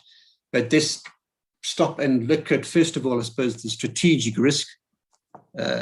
What, when, how will I, as a particular role player, move within the ecosystem? And obviously, what role do I intend to play within it, and what are the risks and benefits of that?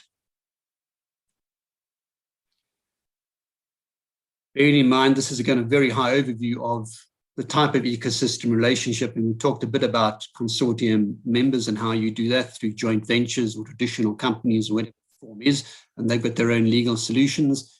The relationship with the technology provider and obviously the particular platforms, and then the nitty-gritty and details, particularity of the ecosystems themselves.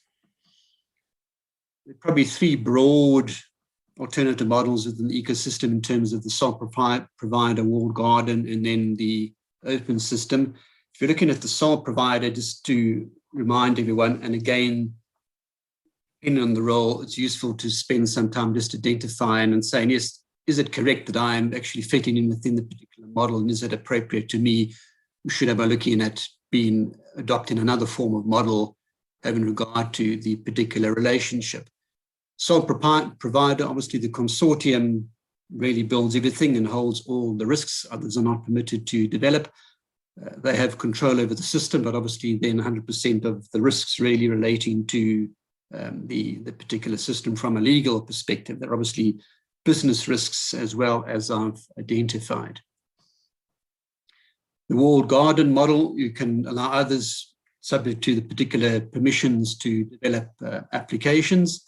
They're the two variants that are referred you to, but obviously those they need specific consideration and appropriate contracting with those particular role players. In terms of the liability risk, as you'll see, is the last bullet point, the exposure in terms of bugs and fraud in respect of any of the developments that particularly exist. There is, in terms of our third category, the commercial risk. Obviously, one wants to work with partners that are trustworthy, reputable, and one can rely on, and there's a significant time and proper consideration needs to be given to who you do partner with in that particular context, and obviously then ensure, no matter how warm and fuzzy the initial relationship may be, to ensure that is appropriately protected by the appropriate contractual relationships.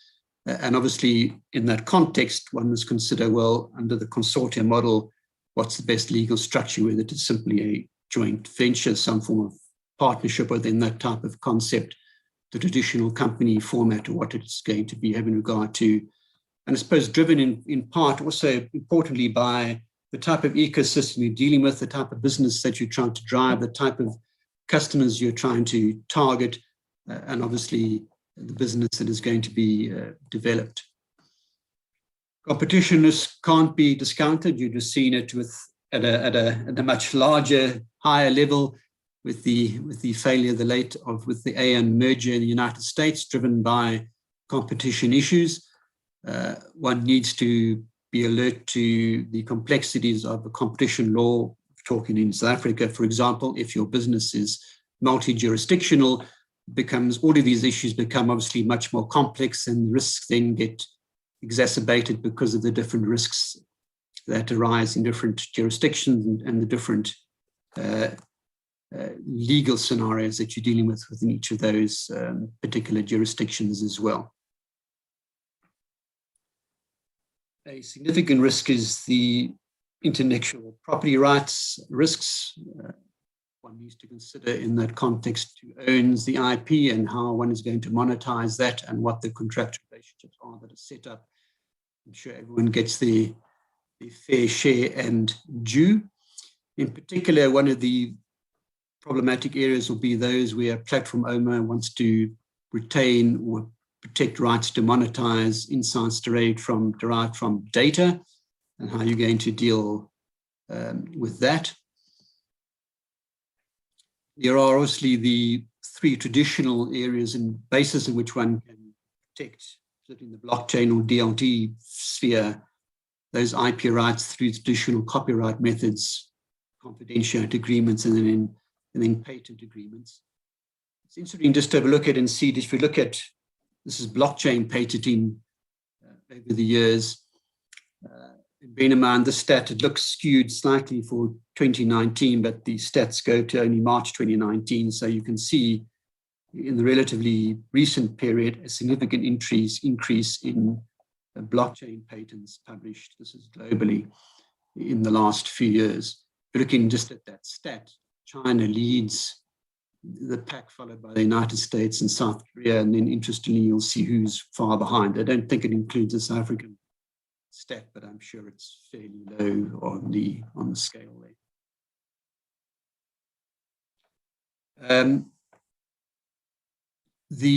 I suppose just to have a look at the dealing with background and foreground intellectual property. Background intellectual property is that existing intellectual property a particular role player will bring to the relationship, and the foreground intellectual property is that which is developed in the course of that particular business and relationship. So there might be both significant components to both, and in some ways it might be relatively easy to deal with the background IP because it's there pre-existing and you can deal with it under the traditional legal arrangements. What might be much more problematic is how that foreground IP grows depending on the success of the particular relationship and the business, and how you regulate that to ensure that there aren't nasty spats at a later stage. The next risk category is data risk. Self-evident, one would say and assume, but obviously can easily be neglected.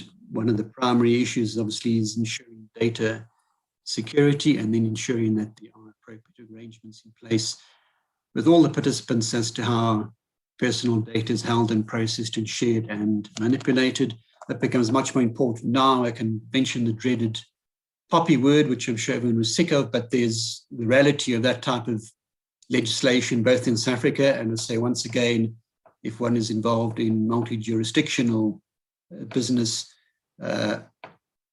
all those jurisdictions have one form or another of the poppy equivalent. If you're dealing with, I suppose, traditional insurance jurisdictions, a lot of those have legislation which really mirrors poppy, or poppy mirrors their legislation. So once you comply with South African legislation, you can usually tick the block elsewhere. In those jurisdictions that might not be that familiar to you, obviously one needs to be particularly cautious of what, both at common law and in terms of legislation, their data protection legislation, what data protection legislation exists, and the risks and challenges which that poses as well.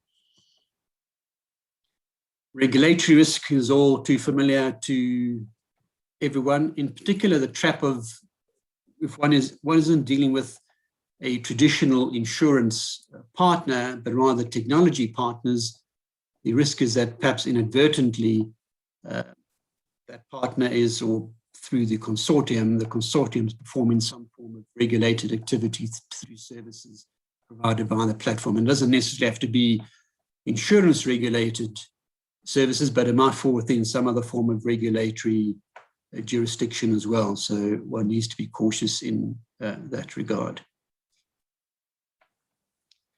There, the technology risks, again, I think will be much more familiar to you, but bearing in mind, I suppose, that the decentralized nature of these various platforms are supposed to be largely immature in terms of certainly our legal system, and one needs to be careful as to ensuring that appropriate legal processes have been followed.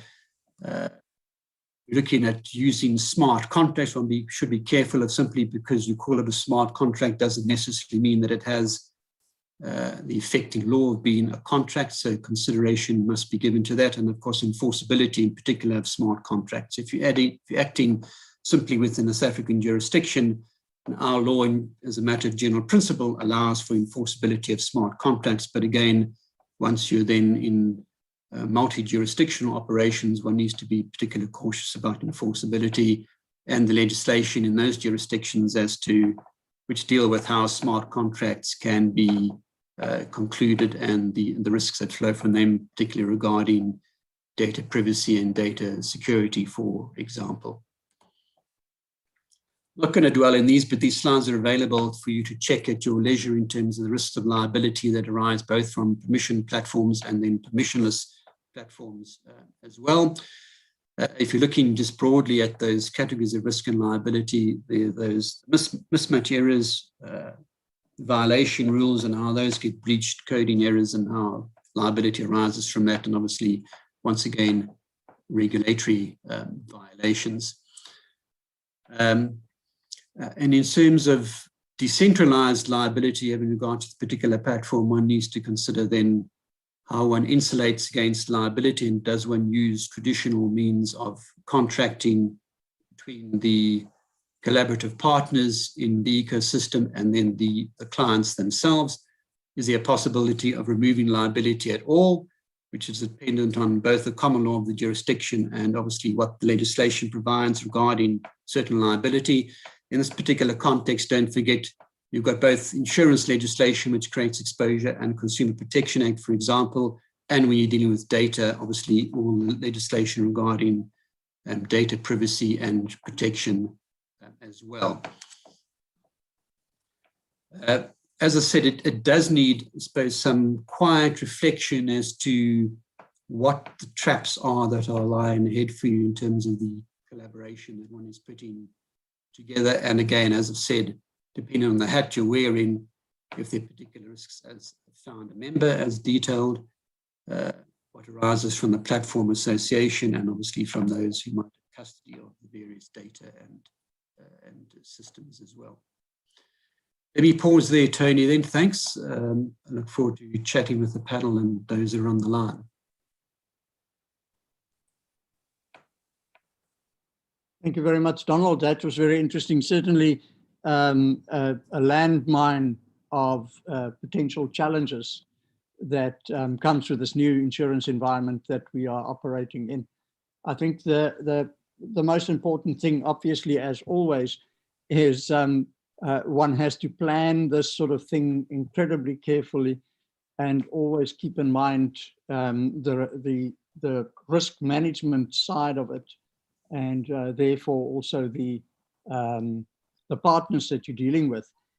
We've got a couple of questions here, and I'm maybe just going to start off first. I think this also leads from the previous session, which seems that it is something that is on everybody's mind, is the fact that you know, the route that we're going in terms of merging ecosystems, the stuff that was dealt with in the first session with regards to parametric insurance and the use of technology, etc. Does this technology target current pool of customers, or is it focused on customers that have not had insurance before? So I think we can start with Daniel there, because I think he's playing mostly in that space. Daniel? Tony, sorry, just repeat the question. I didn't quite get that. Yeah, it's just with regards to whether with this new technology and the way that we can potentially do insurance, do we target the existing pool of people, or are we targeting a broader pool of people? Yeah, are we actually getting to people that really need insurance and that haven't got it? No, sure, 100%. I mean, it's a very valid point. So I think there's an element of both. So in environments where, you know, just again, I reference the retail example just because that's used it earlier. So, you know, in the past where potentially a customer couldn't purchase, you know, unless they were in the retail store and there was an agent that approached them to offer them insurance compliantly, that would be the only way they could purchase in that channel. Obviously, then when we think about e-commerce, there's the online opportunity, which if you don't have that technology layer, you just simply can't do.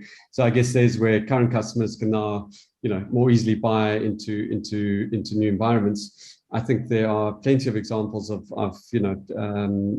uninsured individuals who now have access to insurance by virtue of both the product design, but also then the point of engagement.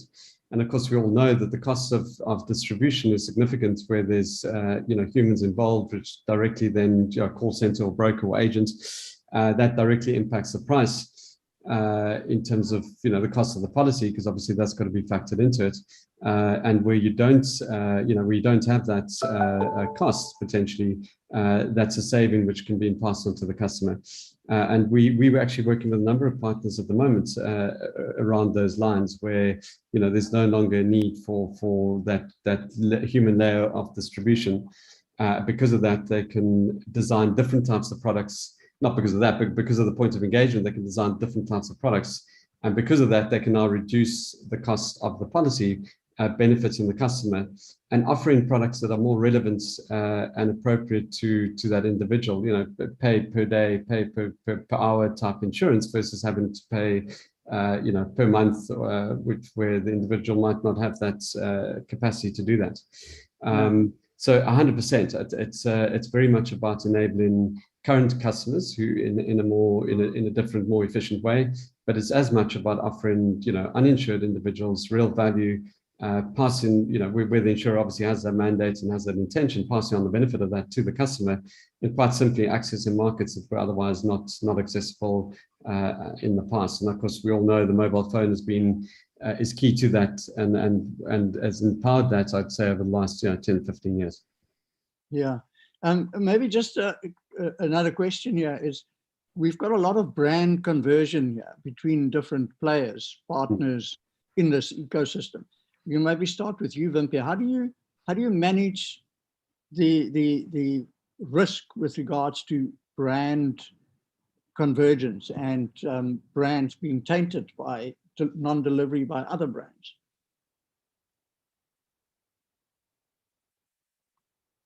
Wimpie, you're on mute. Now that happened, sorry about that. Just on that side, we become the extension of the brand of the client anyway. So our contractual obligation is that we do everything under their brand. And even our service provider, like a plumber or electrician or a tow truck, must take, we vet them, and they need to do it under that specific brand as the extension of it. And it's also about the case management of that event. So it's to follow up and keep a record. And that's why we introduced these technologies to actually be able to track it as well. And to feedback. So, and then to measure it in a real time at these events as well, to be able to understand. And then, if yes, there is always a risk. That's a fair assumption, because you outsource a specific event to another service provider, and it is normally in a person's house or something to do with their motor car. So it's also in their personal space. But how we is that case management. That's where the crucial and the risk lies, but it's to manage it real time, minute by minute, to make sure the client is happy and get that feedback from that policyholder or client in real time as well. So everybody knows what's going on. It's to manage it real time. That's the key. Donald, just from your perspective, in terms of the sort of strategic decision-making and the project, when it comes to these integrations and the ecosystems coming together, when do you enter this picture? What do you find sort of the best time for you to enter the picture? I think it's useful to be part of the discussions from relatively early on, because the various legal solutions that present themselves go to inform, I think, the discussions and the particular drive and what one is looking at. So one might have a mature view as to, and might be fairly developed as to what the relationships are, and they're not going to change much, and it's simply a case of, well, crossing the T's and dotting the I's in terms of contractual relationship. But where it is fairly fluid and there's some discussion about, well, there are multiple potential partners and what might be best, then I think it's useful to have the the discussion in parallel as to what are the different legal solutions that might be available, and that might go to inform and drive the identification of suitable partners as well. So I suppose the answer is, it's a horrible lawyer's answer, it depends on the particular stage of the business and what you are looking at. There are different states of it. I think a lot of the stuff that's been identified, which wouldn't be mentioned, is that a lot of this is really practically business driven. So when you're looking at the risks of conflating and confusing brand, one needs to sit down and identify what those risks, those practical risks are to begin with, and then the legal solutions would usually flow from that in terms of what the particular type of contracts are that are necessary to prevent that confusion. Thanks, Donald. Thank you for that. Daniel, maybe I can just ask you as well, in terms of your experience in the past with regards to the challenges. What have you found the most challenging thing of integrating into other people's systems and becoming part of their ecosystem? Yeah, I mean, I suppose it's mainly around the technology aspect to that. You know, specifically if you're dealing with a large, corporate or entity that obviously has incumbent systems, processes, maybe even legacy systems, and again, I've just referenced the retailer type environments. They've got InsureTech requirements, which a lot of approvals are needed just to get something integrated. There's obviously a consideration around the impact that could have on customers, on sort of time taken in the flow. So there's a lot of considerations that need to come into play. These projects aren't quick and easy. They take a long time. And I guess what we're seeing more and more now, we've been quite strategic around sort of partnerships that we've bedded down into those types of environments. And once that integration is done, the ability to plug in multiple different insurance products is completely there. But to get that right as a starting point is quite a challenge. And wherever possible, we obviously try to bypass that. So I guess, or find other ways around it, so not having to integrate into current systems or flows using self-service terminals, a bad example, but QR code, some other digital points of engagement versus trying to integrate into legacy type environments. And I guess the other challenge that we faced is around from a underwriter perspective, actually finding entities and individuals that see this embedded opportunity and actually understand it and are willing to price and write policies associated with that. I think by virtue of the industry, people are generally risk adverse, and so often it takes quite a bit of time and it's quite a process just to get a new, more innovative type product to market, even if it's as simple as just pricing down, changing pricing or change down to how the pricing is factored. So I'd say those by and large are probably some of the bigger challenges that we face. Wimpy, over to you in terms of pain points. Where in this process of yours, from a customer perspective, you find they mostly experience challenges where you would get maybe a pushback or a query or whatever, and what would lead to that? Okay, so the biggest challenge is if they use the service and they don't get recognized because they're not active on the database. That's the biggest one. So they didn't get acknowledged. They know they've got the product and the services, but somewhere on the policy system or the legacy system, they can't be recognized. They can't be. But we also find solutions for those type of things. We will still assist the client going through the motions and then try to verify that specific client. But the biggest challenge is the verification of a specific individual. And that's where I think the industry needs, the biggest recognition you can give a client is to actually know who they are. That's where technology can play a specific role, to help the insurance industry to give that recognition to that individual. Yeah, so I wanted to ask you, is that a tech problem or is that just a design problem? I think it's it's a business model problem.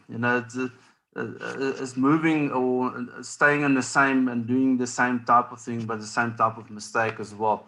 So this is you're actually going to relook and revise those processes. But there are solutions. as an entrepreneur, we also have to bring those solutions to the clients and say, this is how we're going to deal with this and manage the case. Because at the end of the day, we like, and that's where the empathy role or the philosophy around empathy plays a role. You need to give recognition. You need to sort out the specific client's emergency or need that's with your service.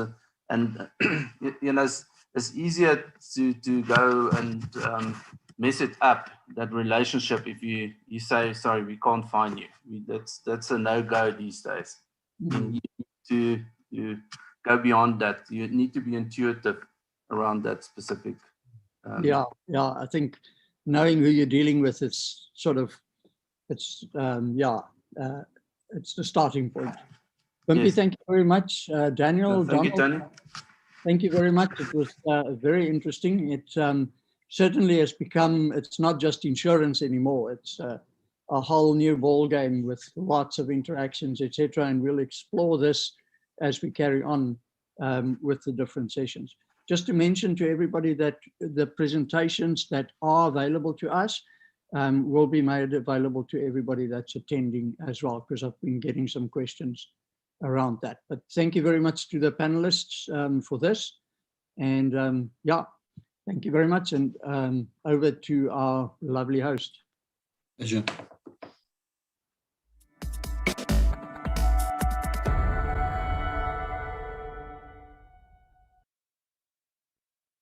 Thank you so much, Tony. Well, can you believe that we're at the halfway mark already? A huge thank you to our panelists in session 2 for your valuable insights.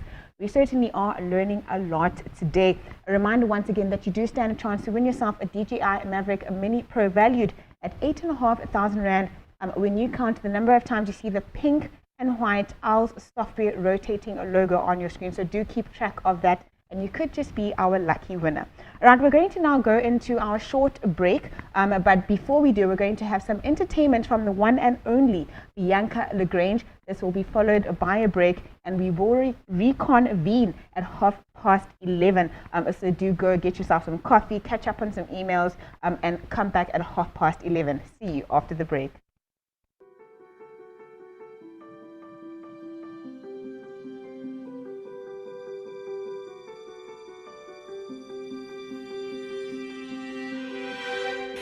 Close my eyes and I can see a world that's waiting up for me, that I call my own. Through the dark, through the door, through where no one's been before, but it feels like home. They can say it all sounds crazy. They can say I lost my mind. I don't care if they call me crazy. We can love in a world that we design. 'Cause every night I lie in bed, the brightest colors fill my head. A million dreams are keeping me awake. Think of what the world could be, a vision of the one I see. A million dreams is all it's gonna take. Oh, a million dreams for the world we're gonna make.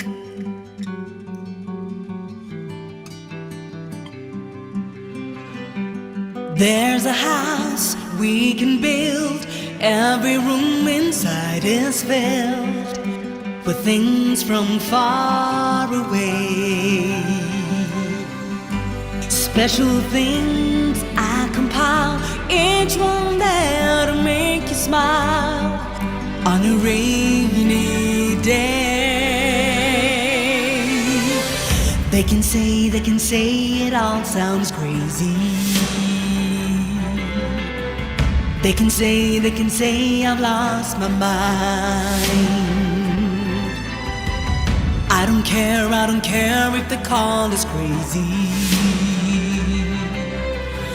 Run away to the world that we design.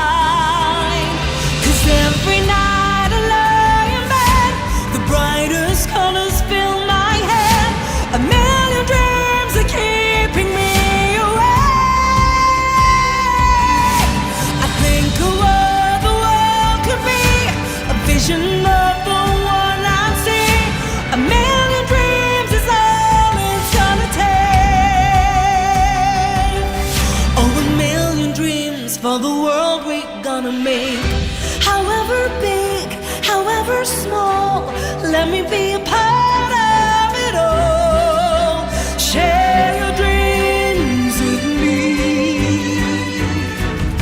You may be right, you may be wrong, but say that you'll bring me along to the world I see, to the world I close my eyes to see. I close my eyes to see. Every night I lie in bed, the brightest colors fill my head. A million dreams are keeping me awake. I think of what the world could be, a vision of the one I see. A million dreams is all it's gonna take. A million dreams for the world we're gonna make.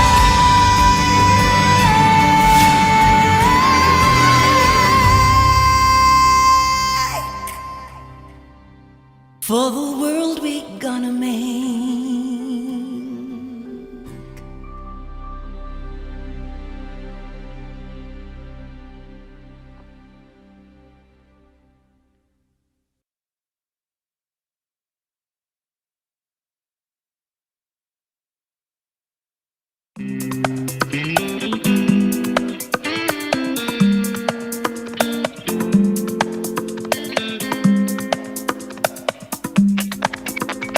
Please don't talk about love tonight.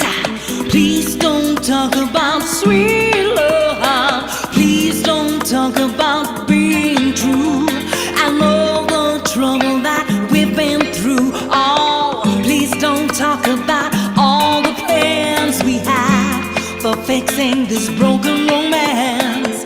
I wanna go where the people dance. I want some action. I got so much to live.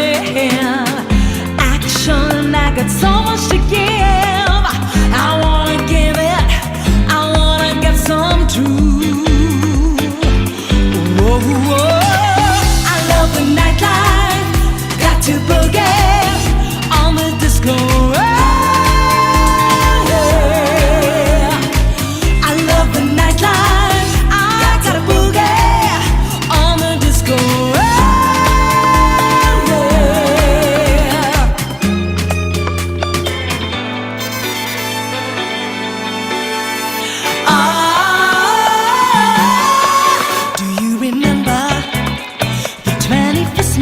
September, love is changing the minds of pretenders while chasing the clouds away.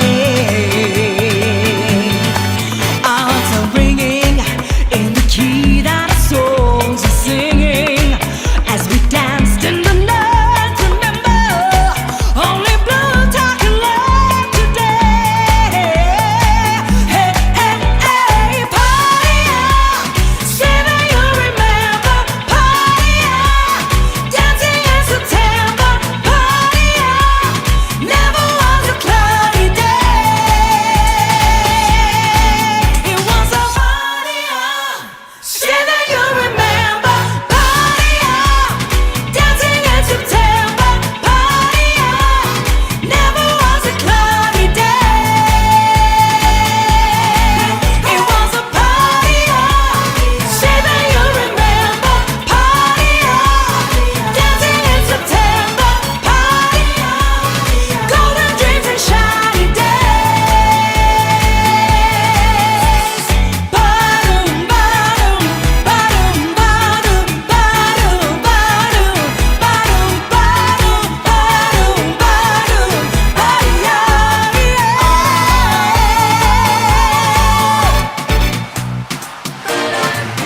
to my surprise, 100 stories high, people getting loose, y'all. They're getting down on the roof. The folks are screaming out of control. It was so entertaining when that boogie started to explode. I heard somebody say burn, disco inferno. Why don't you run it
welcome back, everybody. I hope you enjoyed that entertainment segment from Bianca LaGrange. I know I certainly always do.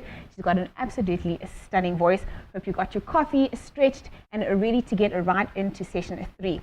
But before we do, just a reminder once again that the videos and presentations from today's session and in fact for the conference will be available on the InsureTech website. So you can go and check it out over there after the conference is over. A reminder once again as well for you to keep accounting that Owl's software rotating logo that is coming up on your screen, and you could stand a chance to win that DJI Maverick Pro Mini at the end of the day. All right, let's kick off now with session 3. The topic for this is Think Again. It has been sponsored by Genesis Technologies. Our panelists for this session are Christian Steyn. He is the head of My Way Blink. We've got Tony Fanekaka, of course, editor-in-chief of Cover Magazine, as well as Craig Olivier from Genesis Technologies in the UK. Without any further ado, let us kick off with session 3. Great, thank you very much for that introduction. Welcome back, guys.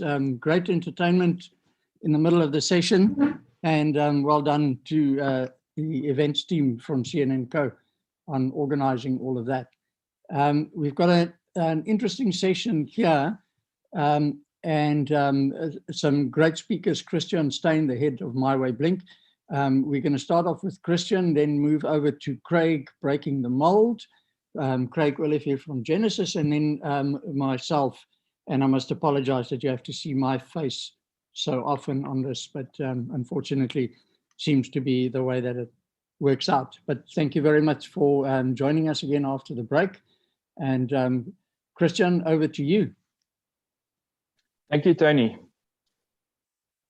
So yeah, this session is about digital transformation and the bigger picture, and saying, you know, how should we approach it, and how should we go about it? So I'm looking forward to share a few thoughts with you, and maybe inspire a different perspective on it. So I want to start with a quote, and I hope that even though we're an adult audience, that this doesn't offend anyone, but I think it's just too good not to share. And there's definitely an element of truth to it. So digital transformation is like teenage sex. Everyone talks about it. Nobody really knows how to approach it. Everyone thinks everyone else is doing it. So everyone claims that they are experts at it. Now, if that rings true to you, you know, where does one start? Many companies decide to embark on massive digital transformation projects. They put big budget behind it. It's a multi-year project.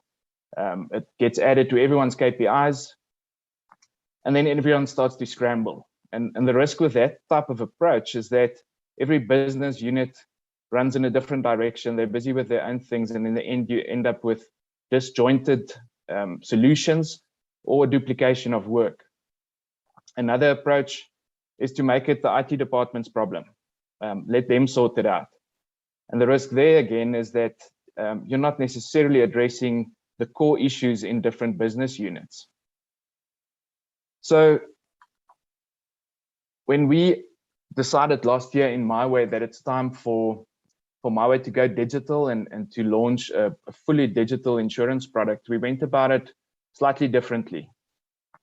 We didn't decide to build a self-service portal where clients must administer their own policies and to close down the customer service call center, because that would have been a massive risk. But instead, we decided to build something new on a small scale, adjacent to the existing product offering and distribution channels. So I suppose you could say My Way Blink is a startup in an established company. And the goal is not for My Way Blink to replace the current My Way products or distribution channels, but rather to live alongside it. The benefits of doing it this way is that it's low risk. If it were to fail, and obviously we don't believe it will, but that didn't affect the current business, and My Way as it stands today can continue and still remain in operation. It also creates a bit of a sandbox environment for us, where the cost of a wrong decision or a wrong assumption is fairly limited. It allows us to experiment with new technology, with different rating methodologies, different ways of engaging with clients. And if it fails, we can adjust quickly, and again, it didn't affect the business. However, anything that we test here that works, that's successful, we can roll back into the existing business. And then thirdly, as you can see, the MyWeb Blink brand is slightly different, slightly younger. So it also allows us entry into a different market, and not just slicing the cake in different ways, but actually making the cake bigger. I'm actually not just here to talk about MyWeb Blink, but to share a few thoughts about the bigger picture when it comes to digital transformation. I'm sure that many of you that are listening today are on some sort of a digital transformation journey of your own in your businesses. And everyone's journey is different, but I'm hoping to share a few lessons that we've learned on our digital transformation journey that might be valuable to you. The first point I'd like to make is that if you have too many projects running at the same time and your deadlines are always super tight, that you start to lose critical thinking. And the goal becomes making the deadline as opposed to the objectives that you set out for yourself at the beginning.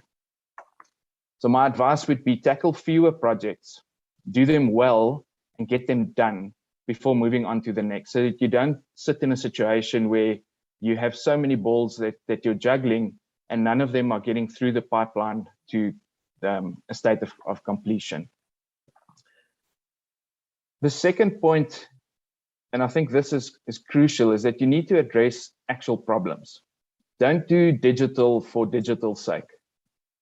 Sometimes, and it's not all the time, but sometimes you don't need cutting edge technology. Sometimes it's about piecing together little pieces of tech that might already exist in the organization, but just to put them together in a way that results in a seamless customer experience. It's also important to decide up front how your project will be measured. What does success look like at the end of that project? And how are you going to measure that? Because if you can't track it, and if you can't look back and say these projects were successful, these ones weren't, try and find the common denominators, then you're really none the wiser afterwards. Another important one, and I think we're all guilty of overlooking this, is to remember that the launch date of a project is not the end. In most cases, I would argue it's probably the halfway mark. To be really successful, you need to put in just as much effort post-launch as you did pre-launch. You need to really drive adoption. You need to adjust, adapt, make changes that's necessary. And as was mentioned earlier, you know, Apple didn't give us iOS 14 as the first version of their operating system. No product is ever delivered in the perfect state right from the start. So I think just an important one to keep in mind. And then, you know, it's a buzzword, and we might be getting tired of it, you know, customer centricity and so on, but it is actually what it is all about. And the customer needs to be at the center of your design and of the solution that you're coming up with. We all used to design from the inside out. So we almost look at what can the system handle at the moment? What did we do before? Let's just tweak that a little bit. But it's really starting from the inside and saying we'll develop something for the outside world. And what we need to do is almost design from the outside in and really understand what does the client want? What would they prefer? How would they engage with this? How would they experience this? And let that lead the design process. I realize that the digital transformation doesn't mean creating a new client-facing digital insurance offering like MyWeb Blink for everyone that's on the call today. So you might argue that customer centricity is not relevant to you. But I would almost counter that and say that every project, every digital initiative aims to solve a client need. your clients might just be internal users and not the end customer. If you're building a smart fraud model to be better at predicting fraud, your end user is the investigator that needs to consume that info and decide what to do. If you're building bots to channel different emails to different queues or different users, that agent that gets that work item at the end, that's still your user. And then I think, lastly, and maybe coming back to some of the points made earlier of whether bots are going to replace humans, I don't think that's the case. And I think the more we digitize the world around us, the more important those human interactions and that human touch becomes. So in MyWayBlink, we've decided to invest in technology that allows us to detect if a client has been in an accident. But that doesn't mean that the call center agent sitting in our emergency call center is not going to have a job anymore. Instead, that first call that we have with a client after he's had a traumatic experience changes from the client calling us and that conversation going something along the lines of, hi, I was just in an accident. Okay, sir, please provide me with your policy number or your ID number. Please confirm which car it was. Can you please tell me where the accident happened? And I mean, in many cases, that could be in the middle of the night, client trying to explain to the agent he actually has no idea where he is. He's somewhere on the N1 between Colesberg and Richmond. But that conversation can change into, hi, sir, we picked up that you were just in an accident. Are you okay? And we're sending an ambulance and a tow truck right away. So the digitization didn't replace the human interaction. It just turned a very transactional conversation into an emotional one with empathy, leaving the client with a feeling of satisfaction and appreciation and comfort rather than a feeling of frustration. And yeah, that's where I'm going to end it for now. Back over to you, Tony. Great, Christian. Thank you very much for that. I'm getting some good comments about people mentioning that, yeah, it is all about the customer, which indeed, it's all about the customer at the end of the day. Without the customer, there's no business. Brilliant stuff. Thank you very much for those comments. Next up, we've got Craig Willifeer, Genesis Technologies. Craig, thank you very much for joining us. You're going to talk a little bit about breaking the mold in terms of where we are with regards to digital transformation and the client. Thank you, Tony. And it's always great to be part of the InsureTech conference, and Genesis is always proud to be part of that. And absolutely, yeah, I'd like to share, some of my thoughts. And let me just share my screen. Yeah, so I'd like to talk a little bit about, I think, firstly, what we see as important from a digital transformation perspective. I think maybe just a quick intro from my side. So I joined Genesis around 22 odd years ago as a developer, kind of out of college. And I've been very grateful for being part of, the whole journey of actually expanding the business, understanding insurance and digital capabilities, and how do we support that from a technology perspective. So maybe a little bit about Genesis is we were founded back in 1997. And what we essentially have focused on doing is providing an end-to-end software as a service insurance management solution, but primarily focusing on looking at the insurance industry. How do we go about innovating? How do we go about thinking out of the box? And the solution really does focus a lot on digital. I think what we've seen over the last, call it 18 months, is COVID has definitely driven a change in insurance globally. We've seen companies wanting to be able to interact differently via digital channels. And I think, as Christian mentioned, it is absolutely critical to have an omni-channel approach where it's not a solely digital capability. And yeah, we obviously, the platform supports a single view of customer across multiple different product lines. And, you know, the key areas for us that enables a lot of this capability is quick time to market and having an agile capability to be able to think out of the box, innovate new products, and get it out there really quickly.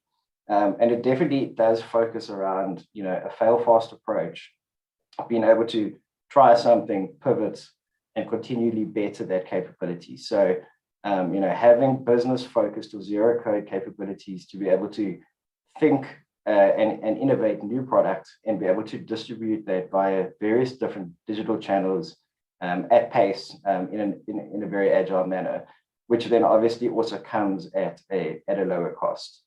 But I think, you know, part of the whole digital journey that all of us need to look at is wider than just, you know, providing an insurance product, but being able to create ecosystems of value and being able to use beneficial technologies where it makes sense throughout the insurance value chain. So, you know, API connectivity and having the ability to integrate to beneficial technologies really does, you know, add a lot of value. And then also have, you know, a seamless journey across all the various different areas of insurance engagement. But I think importantly then, you know, looking at some of the trends around what we've seen from customers and the digital journeys and how customers are wanting to interact. And digital is really the primary driver of a lot of this growth. And I think according to Deloitte, as you can see on the slide, you know, I think 33% of premium insurance volumes over the next 2 to 3 years is going to be born out of brand new propositions, where, you know, this means that it's going to start shifting a lot from product-led value propositions to service-led, leveraging digital capabilities to facilitate that. So, you know, I thought this slide was quite interesting, and it's not specifically related to insurance, but it's looking at, you know, what has COVID done from a digital engagement perspective. And this survey was done across multiple different countries. But I think specifically also looking at different generations. And I think one of the key things that we all do need to realize is that as, you know, things progress, we're starting to sell into different generations, and they have different needs and wants. And, you know, as you can see on the slide, various different engagement models have all increased over, you know, the COVID impact on the business. You know, if you look at online financial services, each of those countries, most of them are trending upwards. So I think for me, the 6 key principles of customer service, and I think, Christian, you mentioned it as well, is it really needs to be based on what is the customer proposition and the requirement out there. And, you know, those 6 is around integrity. Customers being able to see that you as a company providing an insurance cover, you know, there's integrity behind the business. Very much around managing expectations. You know, I think we often all hear insurance is a grudge purchase, and it really doesn't need to be. Personalization, and I think that's one of the things that we've seen is, you know, one product out there doesn't fit every potential customer, and understanding the customer, understanding where they are in their life stages, and being able to personalize or bespoke cover going through a needs analysis, as well as data enrichment services. You know, quick time to resolution, and maybe I'll end on the empathy bit is, you know, showing that we care about the end customer. And for me, out of these 6 core principles, I think integrity and empathy are really the key points that, you know, we need to take into account when we are innovating and designing new solutions out there. So I think just flipping then back to selling to 2 different generations, that does mean we need to look at things differently and understand what's important to the end consumer and how do we facilitate that from an insurance product perspective. But together with that, you know, how do we engage digitally with these different generations? And I think this slide also, again, potentially not particularly related to insurance, but showcases what percentage from a customer perspective, what areas are really important. So, you know, the ability to be able to firstly support, you know, companies that support people during the whole COVID pandemic, pretty high up on the list. Ability to be able to have live Q&A or that omni-channel type of approach. Interestingly, recommendations from social influencers, and again, obviously aligning back to you know, the distribution channel or the generation that we're selling to. So I think just quite an interesting slide. But you know, I think where everything is moving towards is that we are selling to new customers. It is a new world, and that really does require new solutions. So, you know, I've said to many people I've engaged with is that I honestly believe that insurance offerings out there today were designed 30, 40 odd years ago. You know, we price and rate based on what the actuarial aspects of things look like in those spaces. So currently for me, the insurance proposition out there is absolutely ripe for disruption. Embedded insurance is really a massive discussion point at the moment around being able to be able to gain additional distribution channels from a product perspective. So have an innovative product and be able to embed that into different customer and user journeys out there. And someone once told me you know, if I use a banking example, at the end of the month, if someone had to go to an ATM to draw money to do whatever they want to do with it, and they get the insufficient funds type of message, at that point, at that pivotal point, if you could offer them a loan right there and then, your take-up ratio would be so much higher. You know, I think quite similar to travel insurance. If you know, as your suitcase goes off on that conveyor belt and you can pop up a quote for travel insurance, again, you know, your take-up would be so much higher. So being able to tap into, you know, certain areas from an embedded insurance perspective, you know, I believe adds a lot of value and will give you a lot more take-up.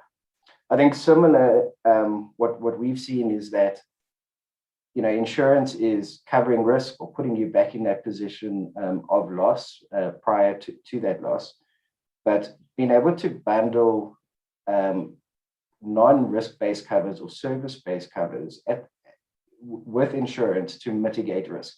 And I think a lot of companies have done that really well. But you know, if you could have smart geysers or boilers that can automatically isolate water inlets to prevent any resultant damage, you know, also from a consumer perspective, it takes away a lot of their pain. You know, I've had something similar happen to me where the geysers burst, and it's not for me just about replacing the geyser. It's about now cleaning the house and you know, just the inconvenience from a consumer perspective. So if we can look at offering insurance covers personalized and bespoke to the customer, but being able to offer risk mitigating services that form part of that. And absolutely, the customer needs to be the focus point, really have the ability to personalize and leverage a lot of data enrichment service capabilities of, you know, not having to ask the customer a whole stack of questions, but have the ability to almost let them confirm certain information, and based on where they're at and their risk exposure, offer them, you know, personalized cover. I also do think that, you know, there's a lot of risks today that we didn't insure in the past. I think cyber is one of them, which, you know, I think a lot of us maybe don't understand the potential impact of a full blackout. And, you know, how do we go about ensuring those? So there definitely are different types of risks that we need to understand how to insure. And, you know, I touched on the whole omni-channel approach of being able to potentially engage from a digital perspective initially, but then at any point pivot out to voice calls where there is that potential trust as part of that decision-making process. And I think the last point is from an ESG perspective. We've seen a massive drive from a lot of large global insurers, where instead of purely rating risk on credit scores or business behavior, but actually starting to understand companies' environmental, social, and corporate governance, specifically in the commercial and corporate areas, and potentially being able to rate based on that. I think we've seen in the personalized insurance space, you could have two individuals living on the same street, similar priced property, but with a different credit score profile, which potentially are really different risks. And what we've started to see a lot is from a company perspective, the way they approach ESG, I think is going to become more and more important as we move forward. So I think from an ESG perspective, it is about, their environmental, social, and governance factors. And I think just what globally everyone's gone through over the last 18 months has forced a lot of this change. And I really do believe it plays a big role from an insurance perspective. And I think then maybe the final bit is, for me, digital is globally we've seen, all different industries engaging from a digital manner, and having the ability to be able to do that, taking into account all these different areas. So I think my final slide then is ecosystems are really important. Being able to find best of breed digital and technology capabilities that enhance the insurance value chain. And then by collecting all of that information, data is absolutely key. And being able to then leverage the great new technologies out there around machine learning, AI, to be able to price risk differently, based on heaps of or so much data out there. Potentially identifying if customers are going to cancel, driving retention strategies. Fraud is really a big one, being able to triage different stakeholders as part of claims to be able to green, amber, red flag claims, to be able to flag potential, fraud and be able to manage that. I guess anticipating future trends. So yeah, Tony, I think that's a quick intro from my side and my view. Maybe over to you. Brilliant, Craig. Thank you very much. Yeah, I mean, very, very interesting where we currently are. I mean, for me, it's just not just in insurance, but overall, it's just so exciting to see all the possibilities and innovation being able to be made real. I mean, before I start chatting around my presentation myself, just to mention on what we've had in the previous sessions, what is for me very, very clear is that we're coming at the customer in two sort of different ways when it comes to insurance at the moment. I mean, we've got insurance, then with value-added products and services. And then we've got products and services with value-added insurance. And it's almost merging and marrying all of this in that ecosystem. Again, with what you said, the empathy and the understanding of where the customer is at and when do they need what and how do they need it? How do they need to be connected with that? So absolutely fascinating stuff and really interesting as to where we are. So I'm going to try and look at this from a little bit of a holistic perspective myself, just to give a little bit of a picture as to how I think we should be approaching this. Now, obviously, there are many different ways to look at it, etc. And the way that I look at it is one of my sort of ways of seeing it. And the whole idea is, I think, as in most things in life, we need to have a step back and have a holistic look at what we're going to do. So the way that I see it is that an holistic approach, and this is from a Deloitte research, I got this really good summary there. Digital transformation is all about becoming a digital enterprise, an organization that uses technology to continuously evolve all aspects of its business models, what it offers, how it interacts with customers, and how it operates. So it's a way of thinking this holistic approach in terms of digital transformation rather than just plugging in something that is digital. And combined with this, we have to take, and this came out from also some of the presentations, especially Christian's presentation, in terms of having sort of a spectrum view. Digital transformation is not just a one-step thing. You can start right at the start with small projects, etc. But from the more incremental and conservative, automated policy documentation, etc., to the more radical, in other words, setting up of a separate InsureTech platform, etc. And again, one of the reasons why I was glad that Christian agreed to talk is it's a good example for me as to the greater Sanlam Santam group, the My Way establishment, the Blink establishment, and looking at this holistically, but also looking at it from the separate entities and the role that they could play in the life of the customer, and basing it on how it evolves and the learnings from the past, and then spreading and adding to how you're offering and what you're offering to the client.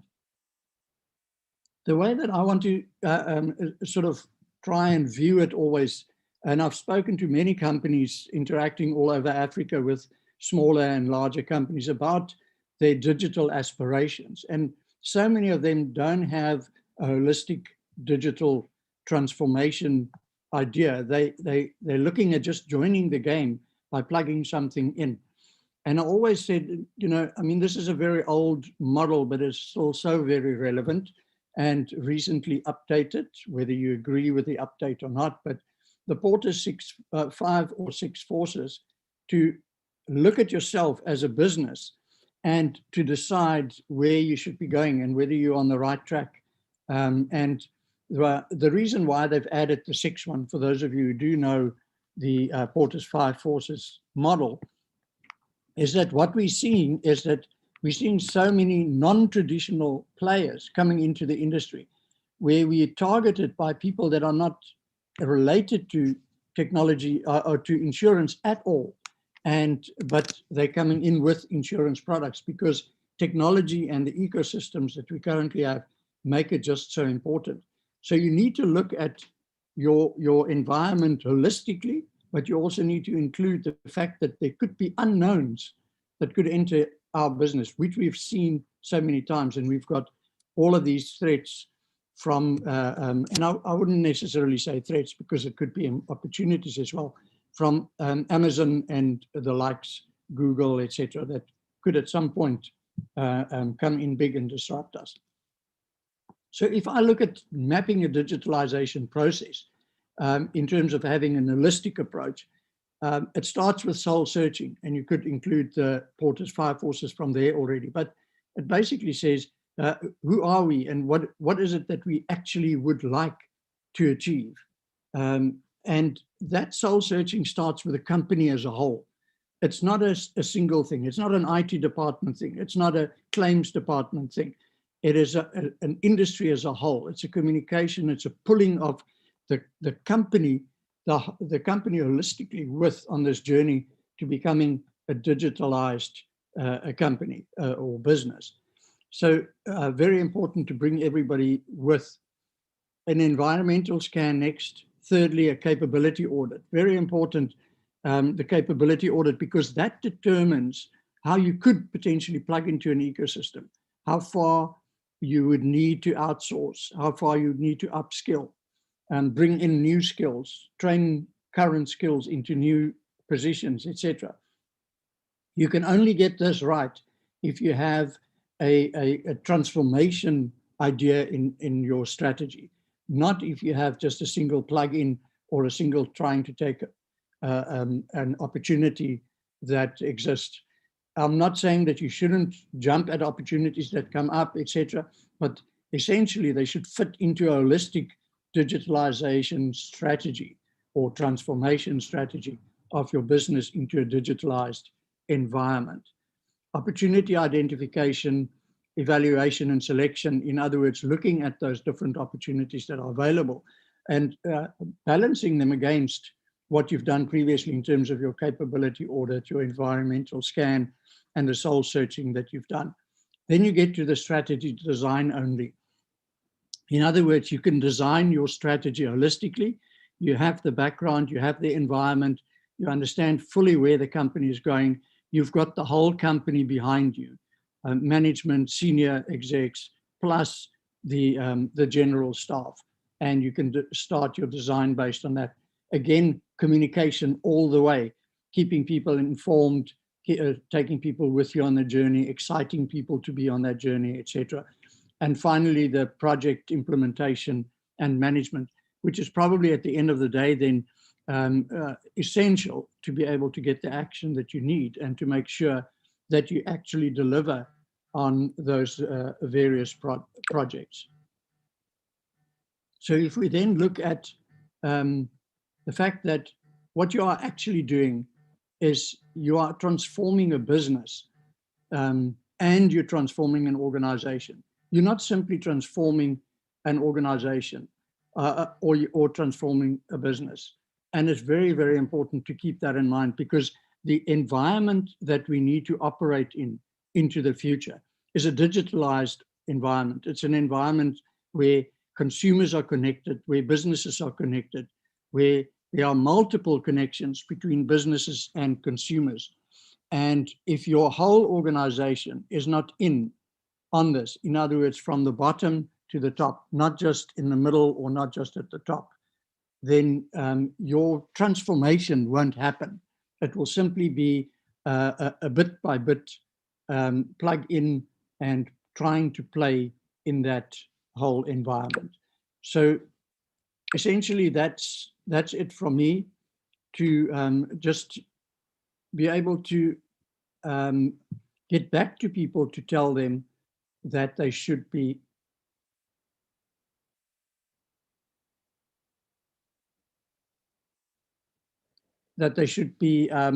making sure that they look at this holistically.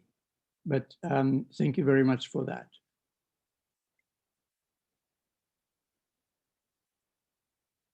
We are going into a couple of questions. Just to want to give everybody a reminder, use the Q&A to ask your questions. It would be very interesting to find out from you what questions you've got.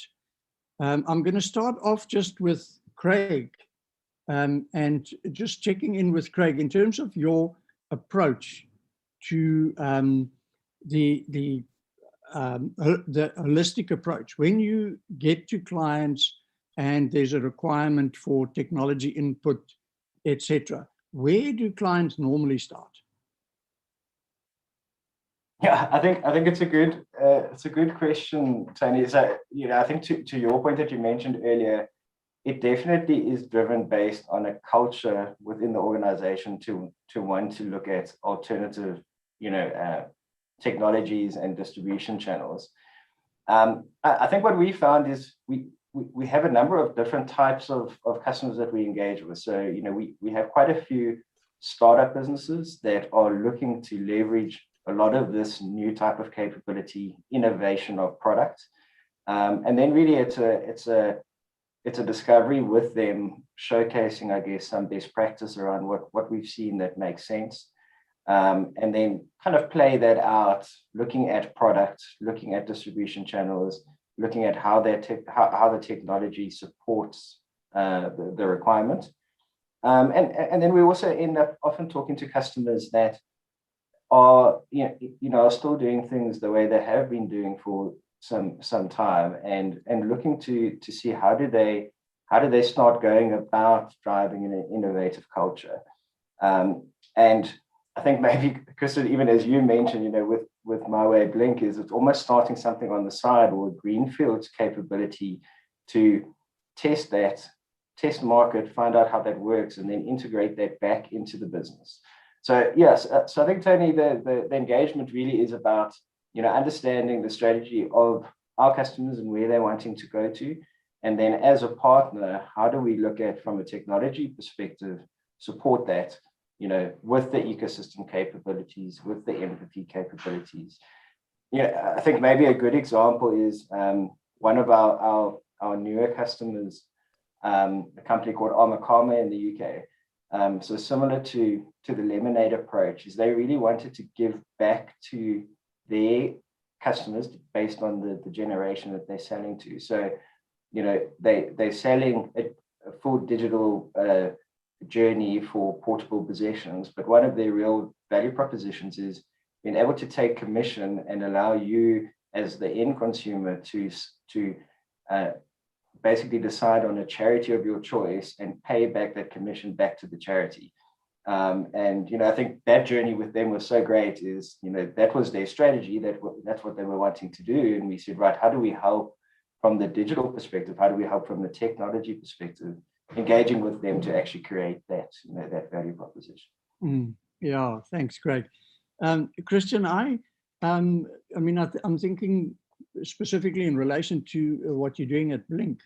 I dealt with a client in Ethiopia where they spent a lot of money on an app to do motor insurance on this app, because motor insurance was a large part of their business. But it never actually took off, and they could never get it to run because they had no distribution strategy to be able to do this.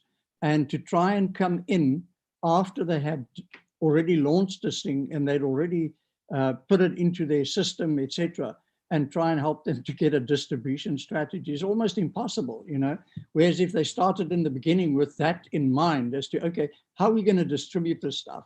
How are we going to get people to take the app and interact with it? So from your perspective as a Blink, obviously you had to sit through this before you launched from a Blink perspective. Can you tell us a little bit about that?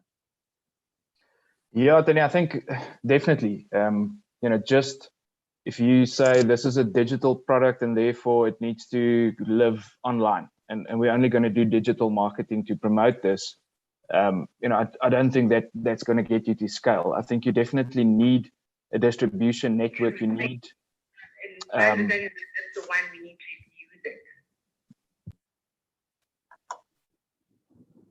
sorry, I don't know what that was. But you need to get your product in front of the customers' eyes at the point where that's relevant to them. And I think that's the difference, is just seeing a banner ad while you're reading a News 24 article. You're not specifically looking for car insurance at that point. But being able to give the client the MyWay Blink quote experience when they're at a dealership and they're about to buy a car, that's a different ball game. So I completely agree. You do need almost that offline network that you convert into online leads. And just from the perspective of bringing the whole organization with and having buy-in from everywhere, how did that work for you? Was that a difficult journey? No, it wasn't. And like I briefly mentioned in my presentation, is I think a lot of the building blocks for MyWay Blink is elements that already existed somewhere in the organization. It was really kind of pulling that together and then filling in the blanks so that it creates a seamless digital experience. So yeah, I suppose that's the first point. And the second one is that this was not something that started somewhere in the organization and we had to convince everyone else. I think there was agreement that this is the direction we need to go in. And then the conversations happened about, where do we fit this in? Is it something completely new? Is it like a sub-brand, which Blink turned out to be? Is it just another product that we offer in addition to others? So I think in that sense, it almost naturally happened. It wasn't necessarily a hurdle that we had to overcome. That's very interesting. I mean, there's a question here. What technologies are appropriate for businesses let me just make this a little bit bigger, where their clients are predominantly brokers. I don't know if you want to venture an answer there, Christian. Yeah, I think that's, I spoke about networks earlier, and definitely, being able to take a digital product like MyWebLink to brokers for them to use it where that's the best suited product for that client is definitely something that we thinking about and talking about internally. I think it does come with some complications in terms of if you have a product where the client does everything himself, how do you justify broker commission as an example? So I think that one is not that straightforward, but it's definitely something we are looking into. Yeah, and I know that Simply Insurance, which is also a direct web-based insurance, they have a platform where they allow brokers to also sell through their platform. And there's a variety of options through that. So they started off not including brokers, and as they expanded, they started including brokers where brokers can use that. And then later on, we will also have, there is a platform or an InsureTech called Control. And what they do is they allow brokers to use their system. It could be white labeled, etc. And it is a direct way of selling, but it's more a broker advice portal where in that same direct way you could provide advice. So that's also an option. So there's quite a few of those broker type of technologies that are emerging. But Craig, you must be dealing with a lot of innovations, people coming to you with ideas, etc., that they're trying to get off the ground or needing help in terms of their technology. Peter Ollier asked a question, when are we going to move from digitizing old products and coming up with fundamentally new products and marrying this with technology? It's a bit of a blue sky question, but maybe you could answer that. Yeah, I think Peter and I have actually chatted about that a few times. And look, I honestly believe that the technology is there to disrupt, to be able to create fully digital channels. I think it does also question is, are the consumers ready for that? I think the intermediary market is still really important, I believe, in the insurance space. So, I think for me, it's a lot about the carriers and the reinsurers understanding and getting their heads around doing things differently and innovating insurance products out there, and then leveraging the technology capabilities that are there today, bringing all of this together in an ecosystem to create this capability. So, I think it's a case of meeting of minds from, potentially technology platform providers and insurers and reinsurers that can look at, things maybe slightly differently to what we've done in the past, and leverage the technology capabilities together with innovation from a product perspective. I think, Tony, what I thought I'd maybe also just mention that, I think the question around what technologies help the brokers and the intermediaries, and I think there's so much scope for technology to assist brokers in facilitating needs analysis capabilities, being able to suggest cover, even the personalized cover that I spoke about earlier, which really, I think, then facilitates advice, which is what I think the end consumer really is looking for, and potentially even happy to pay for, as part of it as an advice fee. So I think technology plays a huge place in that area, which then can obviously also be utilized via digital channels on behalf of the broker, even in the potential comparative quoting across multiple carriers, as well as then I think the more complex risk, when you're talking about commercial and corporates, being able to make sure that all those boxes are ticked around needs analysis and understanding the customer requirement. Thanks so much. Christian, is there anything you would like to add to that? Yeah, I mean, I agree, Craig. I think also from a regulatory point of view, to have a bit more flexibility there, and that sandbox environment idea was mentioned earlier this morning, but I think that is sometimes, if something doesn't fit the current comprehensive car insurance mold, then things get a bit more difficult to get those type of ideas off the ground. Mm-hmm. I think that if we look at, for instance, just in answering maybe a bit more on Peter's question as well, I do think that there are lots of innovations that are, I would say, quite dramatically different from what we have. And it, again, parametric insurance, I think, is probably one of those where we move away from trying to identify the exact risk in a smaller sort of way, but we rather look at it holistically. And when it comes to claim time as well, not looking at, trying to get the smallest evidence of the risk and trying to quantify it at that point per person that is involved in that risk, etc. I think that is probably quite an innovation. But I think also in that sense, based on the question, there's maybe another way of thinking about it, in the sense that we don't always have to think about completely new, and we don't always have to think about completely radical. We could look at what we've got and simply say, how do we actually take what hasn't worked in the past or what has not been as effective for the client and use these new technologies, etc., to make it work. And I've used this example before because it's such a good example for me, but one of the things that I love it when the customer journey is made better, especially for myself, everything from the parking lot and the signage to try and get out, or an airport to find a place, to other smaller things like, for instance, Fly Safair.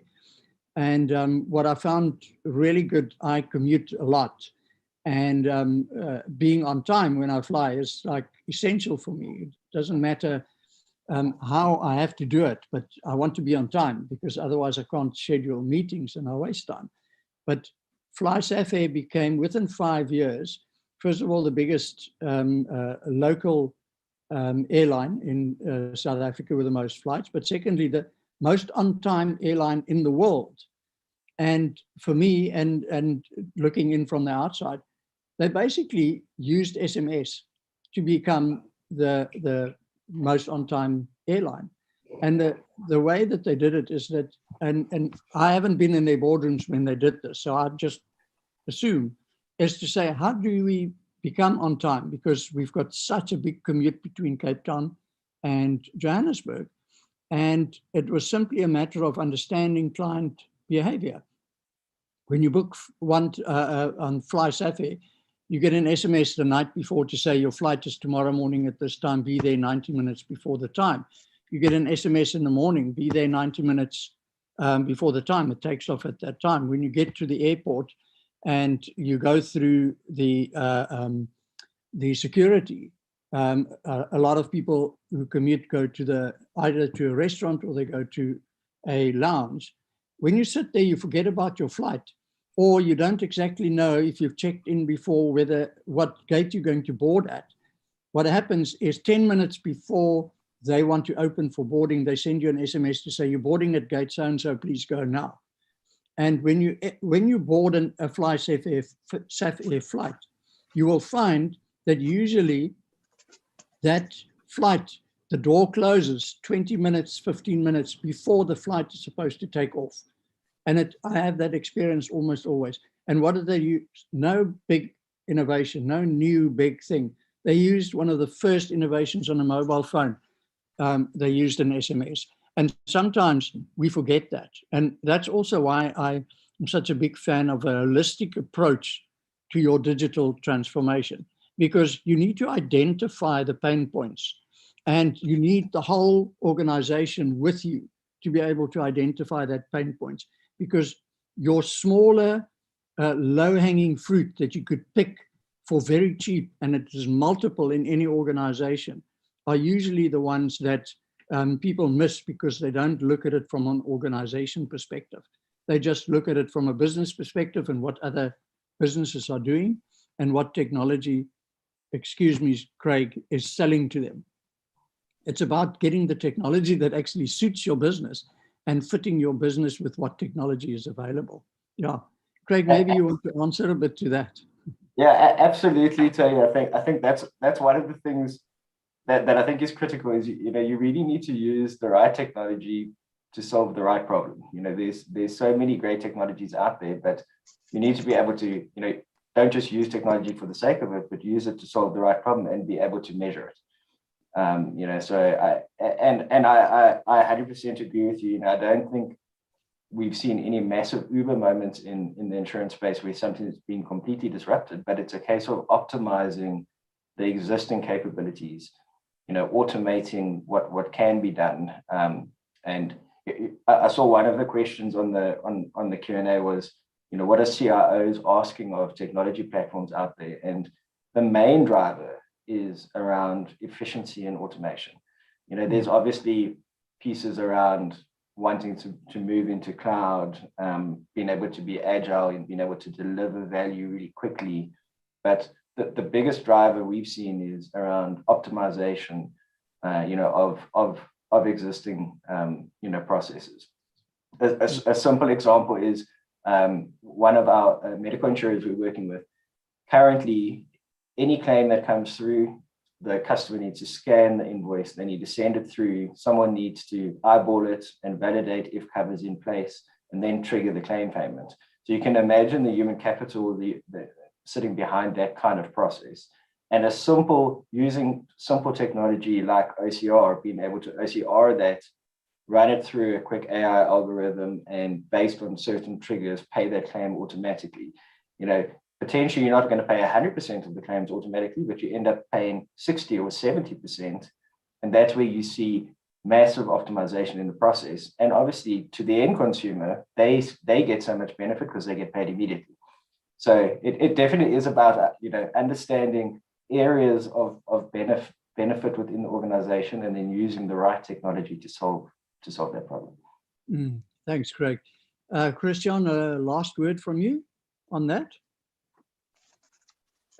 No, Tony, not on that specifically. I saw there was another question about whether MyWebLink also offers commercial insurance. And I suppose my answer there is we launched iOS 1 now. We're getting to iOS 14. Brilliant. Craig, Christian, thank you so much. It was great sharing this with you. Definitely, as we said, fantastic opportunities, both in the broker and in the normal space for insurance. But thank you very much for that. And thanks for joining us. It's a pleasure. Thanks. Thanks, Bobby.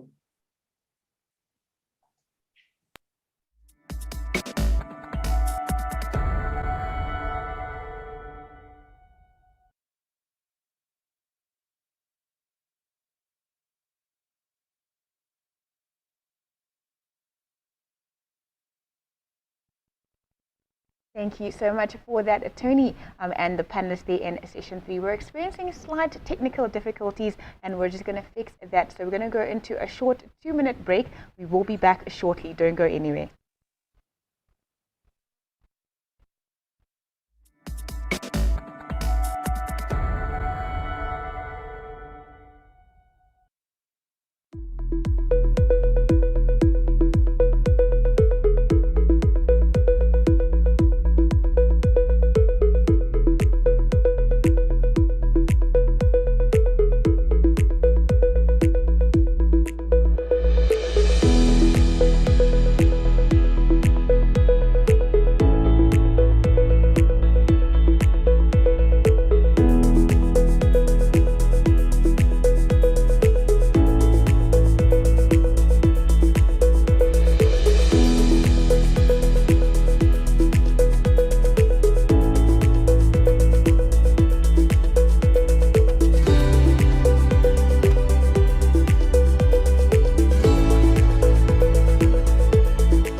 And we are back. Apologies about that, but as such is the nature of a live broadcast. We are going to finish strong now with a session 4 of the conference. All right, so the panelists on this session are Lee Bromfield. He is the CEO of FNB Life. We've also got Alfred Ludwig Kisidou.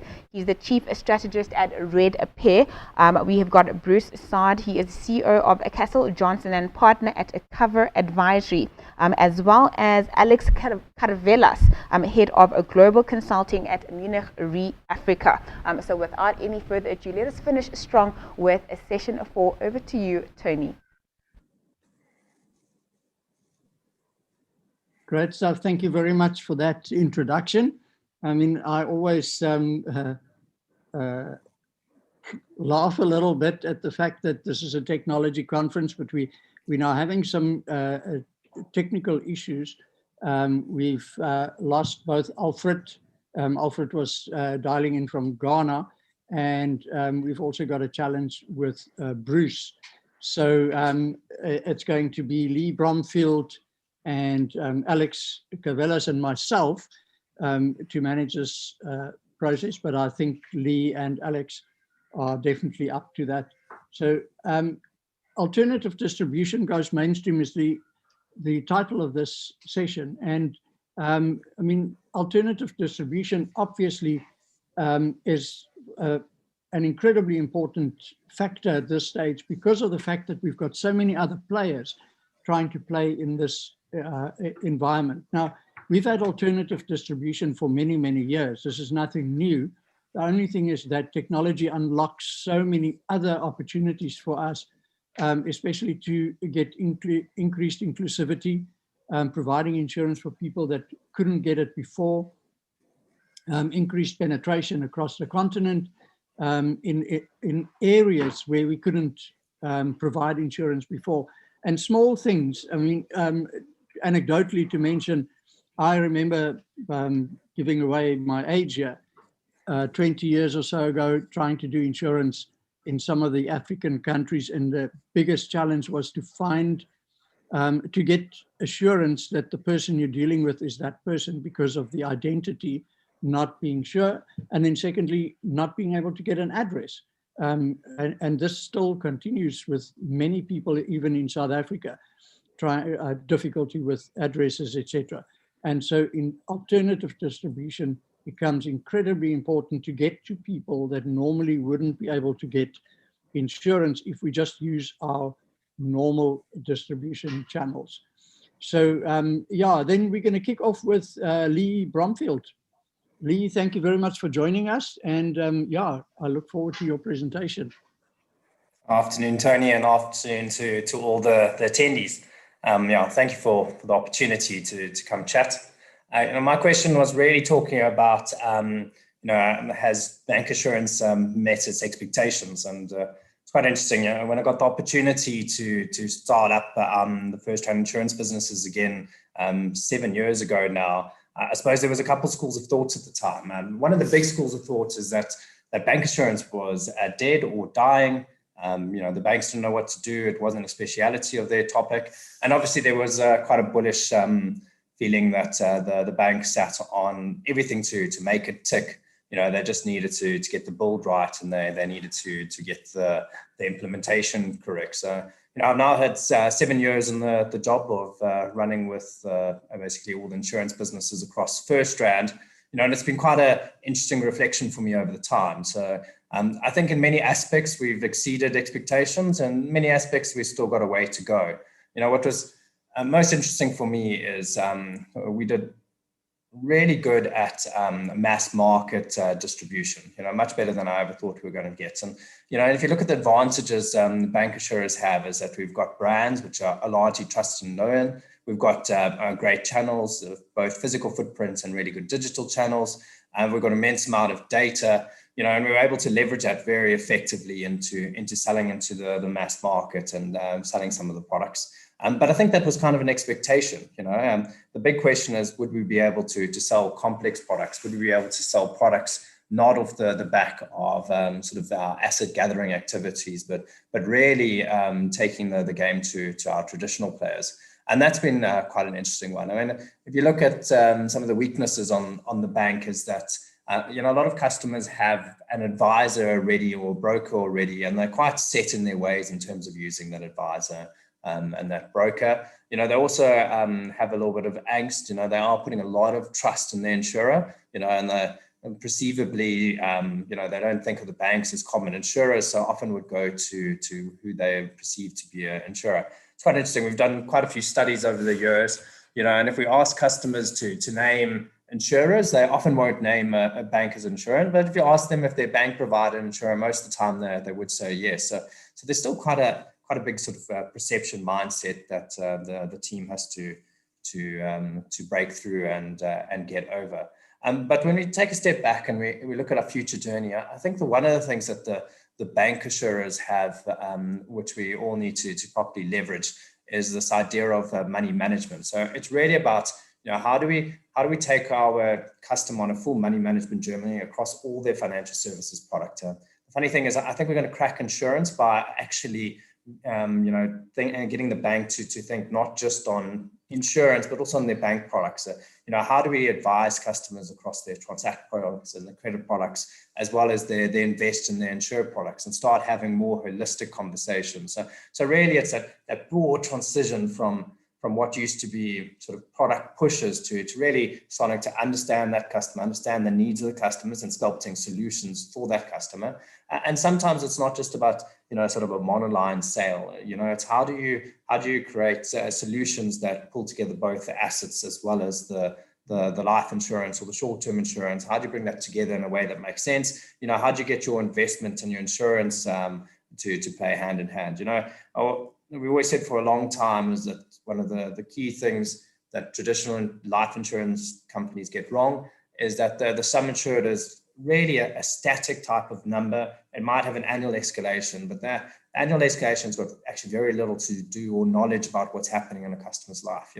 If we want to start getting this right, we need to start building products that understand customer salary, family, what's going on in their lives, understand where their investments are going, understand where their purchases are going, and make products which are almost living. So, as you early on in your life, your salary is building up. As you have kids, you need products which grow, and you need those products to continually grow, not just grow when you manage to make it to your advisor once every 3 or 4 years. And then at a later half of your life, as your investments start getting bigger, as you closer to retirement age, you actually need to have life insurance that starts going down, really, if you want to mimic a proper money management journey. So the big thing for the banks is, how do we continue on this journey? How do we become far more central to our customers and far more central to our customers' play and helping them manage their money better, becoming that real trusted advisor space for our customers.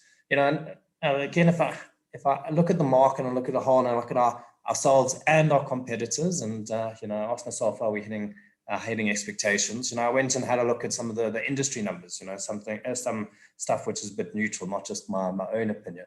And I had a look at SACSI results, which are out recently. And, if you look over the last few years, the bank insurers have, been in the top 3, a couple of us in the top 5, and generally have been paying a lot better than the traditional life insurers. So here's bank insurers who are getting rated far higher by their customers compared to traditional life companies out there. So, I think we're definitely getting our service models right. If I look at the sales numbers, if I look at something like the NMG report, you also have a look at the bank insurers. If you look at how much sum insured sold, there's probably 3 bank insurers out of the top 5 companies, with one which is currently dominating on that side. So from a sales perspective, in the mass market do quite well. Now, if I look at the Swiss Re reports, if I look at the high end in terms of bigger products, the bank insurance are doing okay, and not necessarily as well as they're doing into that sort of mass market funeral play, but certainly beating out some of the traditional big 5 companies out there. So I can definitely say that the bank insurance are doing quite well from a sales perspective, and they're really maximizing that sort of customer channel benefit that they do have. And then if I look at, how are we doing from some product recognition as well as a skill set, and you go have a look at the global awards recognizing the stuff, F&B Life itself has won quite a few global awards from Celent to BAI, focusing everything on products to processing, how we're doing underwriting and everything else on that side. So, I suppose we've got good products, we've showed that we're sold, and we've got service. So for me, I think we are meeting expectations. I think there's quite a few things that we have to add. Sorry, I seem to be getting feedback from someone on the call. Okay, feedback's gone. So, if I look at it and I take a step back, I think a large part we have hit where we want it to be at this point, but we've got a massive amount of way to go. We've got ambitions of being a top insurer, both in life and short term. We've still got a significant way to go in short term, considering that our offerings are fairly new. And life, I think we've got quite a bit of way to go into our underwritten product, really, as we inch up into the market. And I suppose it also depends on your viewpoints. If you ask my bosses, they must probably say that we need to do a lot better. If you ask the competitors, they must probably say that we're doing good enough. And in fact, if we can do a little bit worse, it would be a lot better than that. So, Tony, that's my overall view on bank insurers and where we're hitting expectations. Great stuff. Thank you very much for that, Lee. Very, very interesting.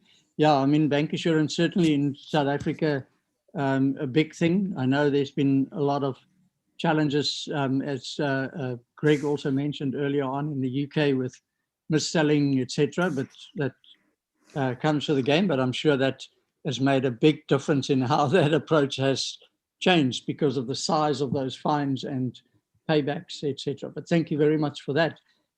We're going to move next to Alex Cavalas, the head of global consulting at Munich Re of Africa. Alex, thank you very much for joining us.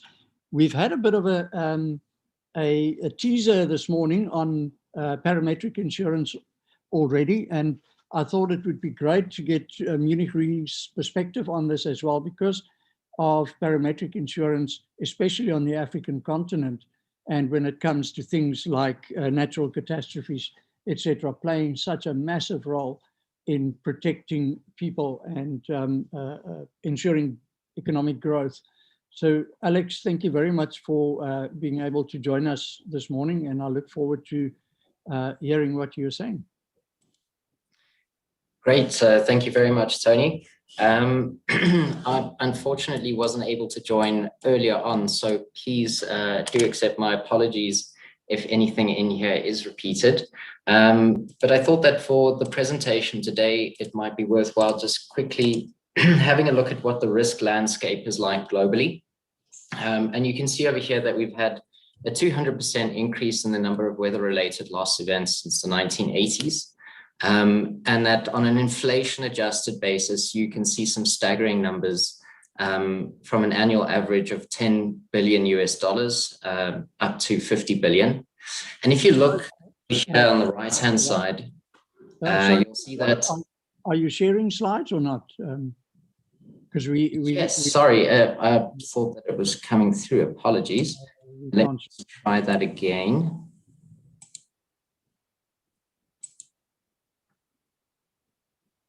There we go.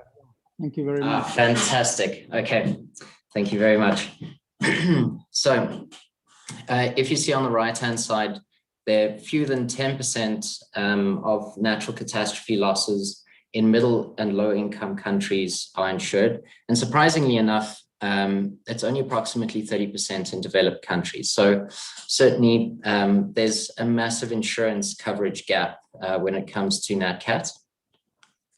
So that's really the setting that we have, or the backdrop for the discussion around parametric covers. I think it's worthwhile just looking into some of the basics of parametrics. So generally, these products are based on specific modelable metrics or indices. They utilize a wide range of payoffs determined as a percentage or the full amount of the sum insured. And they're often linked then to the severity of the triggering event. They kind of follow an options sort of payout profile, in that once a strike price or a predetermined threshold is breached, the structure then pays out accordingly. And here we have a little bit of a disconnect in that the payout is not always directly linked to the actual losses that are suffered. They do require strong expertise and industry knowledge to be developed. And so I think that the title of the presentation is quite bullish in that it's Parametric Insurance Silver Bullet for the Uninsurable. And certainly we'll see in a couple of the use cases how certain coverage gaps and needs are addressed. But that's often balanced with the amount of expertise and data that's required in order to develop a fully functioning parametric cover. So here we can see the basis of the risk is that parametrics can be used to insure things which would normally be excluded from traditional insurance. We can think now back to the recent COVID losses and some of the discussions that are going on in the insurance industry around physical damage linked to contingent business interruption, which is a cover that we might see disappearing over the next couple of years in traditional insurance and reinsurance contracts. And here you have a gap then which is created for a parametric to step in and take its place. The other thing is that there's very little loss adjustment that's needed for a parametric because it isn't necessarily an indemnity-based insurance. So over here we can look at some advantages of parametric covers. 4 of them, which I think would be key in any use case, which is certainty, speed, flexibility, and the non-indemnity based insurance aspect of it.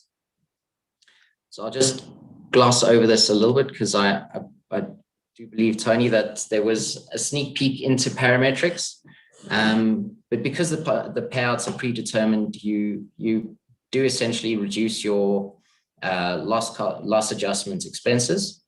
They're very flexible in that so long as you have the data and you have the expertise, you can basically customize your parametric trigger to be anything that you want. And we'll see a couple of those examples in the use cases. And another thing is speed of payouts, which is that as soon as a cover is triggered, the payout can be effected immediately. So there's no lengthy procedures around loss adjustments or court battles, legal issues. It's very clear cut and predefined. This then, I just do want to mention a potential drawback, which is linked to that, is that the main struggle that you're always going to have in these is that you need trust in the index. So everyone who's buying the parametric product, and that goes all the way from a regulator to the insurance company or the reinsurer sitting behind it to the end customer, needs to have trust in the data that goes into these and the way that the index itself is constructed. And just moving on to some general use cases, and many of these will have been covered previously, but there's an increased demand for new and innovative types of protection, especially where the payout is not linked to indemnity. They're incredibly useful in providing post-event liquidity. So if you think of some of the bigger natural disasters that we've seen, in a lot of cases, businesses and insureds need very quick access to their payouts and liquidity. And this then cuts out some of that time to payout. And I'm just thinking, I did see I think it's a question that the audience posed from a previous presentation, but there was mention of using decentralized currencies or cryptocurrencies to cover flight delay insurance. There is actually a use case in China where the product itself is very similar to that specific scenario. It means that customers get their payouts very quickly, and it does solve a bit of a trust element in the whole value chain, which is that the cryptocurrencies are seen as a very secure method of transferring funds. and it wouldn't be possible without some sort of parametric behind it, a parametric trigger. Right. So how does this then relate to overcoming some of the challenges of the uninsurable? And these are challenges that that Munich Re has faced in trying to do business in Africa and access target markets which typically have been uninsured in the past. So these would be your lower LSMs. There's several barriers to entry which you can overcome with a parametric cover. They're mainly related to domestication and regulators in various countries. A lot of regulators have some sort of mandatory session, and by stepping in with an innovative product such as a parametric, you often overcome those barriers because regulators buy into the value proposition that international companies bring with the expertise. We've seen a lot of success in developing markets with small holdings, and mainly in the agri space, where parametrics can be used to provide very cheap cover to smallhold farmers. And I think a large part of the success that we see over here is that you essentially have an aggregator in a government body which buys into a parametric cover and offers access to that cover to people who pay in. So we'll see a use case of that in Zambia later, it's a very interesting one. Deviating from some of the more traditional applications of this, you'll see there the last point was development banks being able to cover loans in the case of natural catastrophe events. This is a pretty interesting application, which is that often after a natural disaster, the GDP of a country will take a dip. So there is an economic impact, which is not very easily quantifiable. So what you can do over here with the parametric is that you get a payout based on, let's say there's a flood which affects farmers that causes GDP from farming to take a dip. The government of that country may be relying on some of the tax revenues from the farming activity to honor its loan obligations to development banks. And here the parametric would then provide some financial relief to the government in the event of such a catastrophe. And again, here it overcomes that very real challenge of quantifying exactly how big that economic impact of a natural disaster will be. Because often these things can take years to really play themselves out. And here you have an immediate payout. Again, I'm trying to provide a bit of a balanced view in this whole silver bullet argument, which is that because it's not linked to the indemnity, you do have a lot of basis risk. So sometimes you might win in that your actual loss is a lot less than the payout. And in other cases, it may be a lot more. So I've spoken a lot about some general use cases, and I've got some here from Munich Re. The first is that small holdings in Zambia. It's a product called FISP. What we bring in terms of expertise is we have a team of agricultural specialists, underwriting experts, structuring and data analytics, and each of these people that we bring to the table focuses on a different aspect, whether it's from the trigger development to risk assessment to overcoming regulatory boundaries. We've had a really good run with this product in the country, but it's been going for several years, and it's paid out. It's brought relief to smallholders. In this particular case, there's actually 3 different triggers. So there's an early dry spell, a late dry spell, and an excess rainfall cover. And it covers then the full life cycle of a planting season. So if memory serves, this runs, the cover runs from October to March. And it's broken up, each of those periods is broken up into a decade. And the rainfall is measured, and a payout is triggered based on each decade's specific trigger.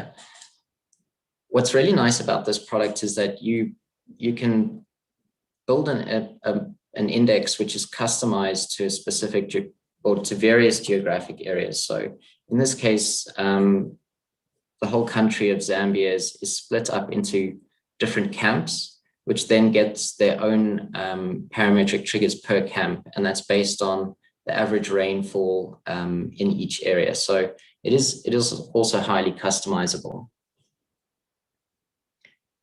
Moving on over here to a case a little bit further afield, is an earthquake trigger for a Japanese client. So there's two approaches. The one is that parametric index approach, which I mentioned earlier, and the other is what they call or refer to as cat in the box.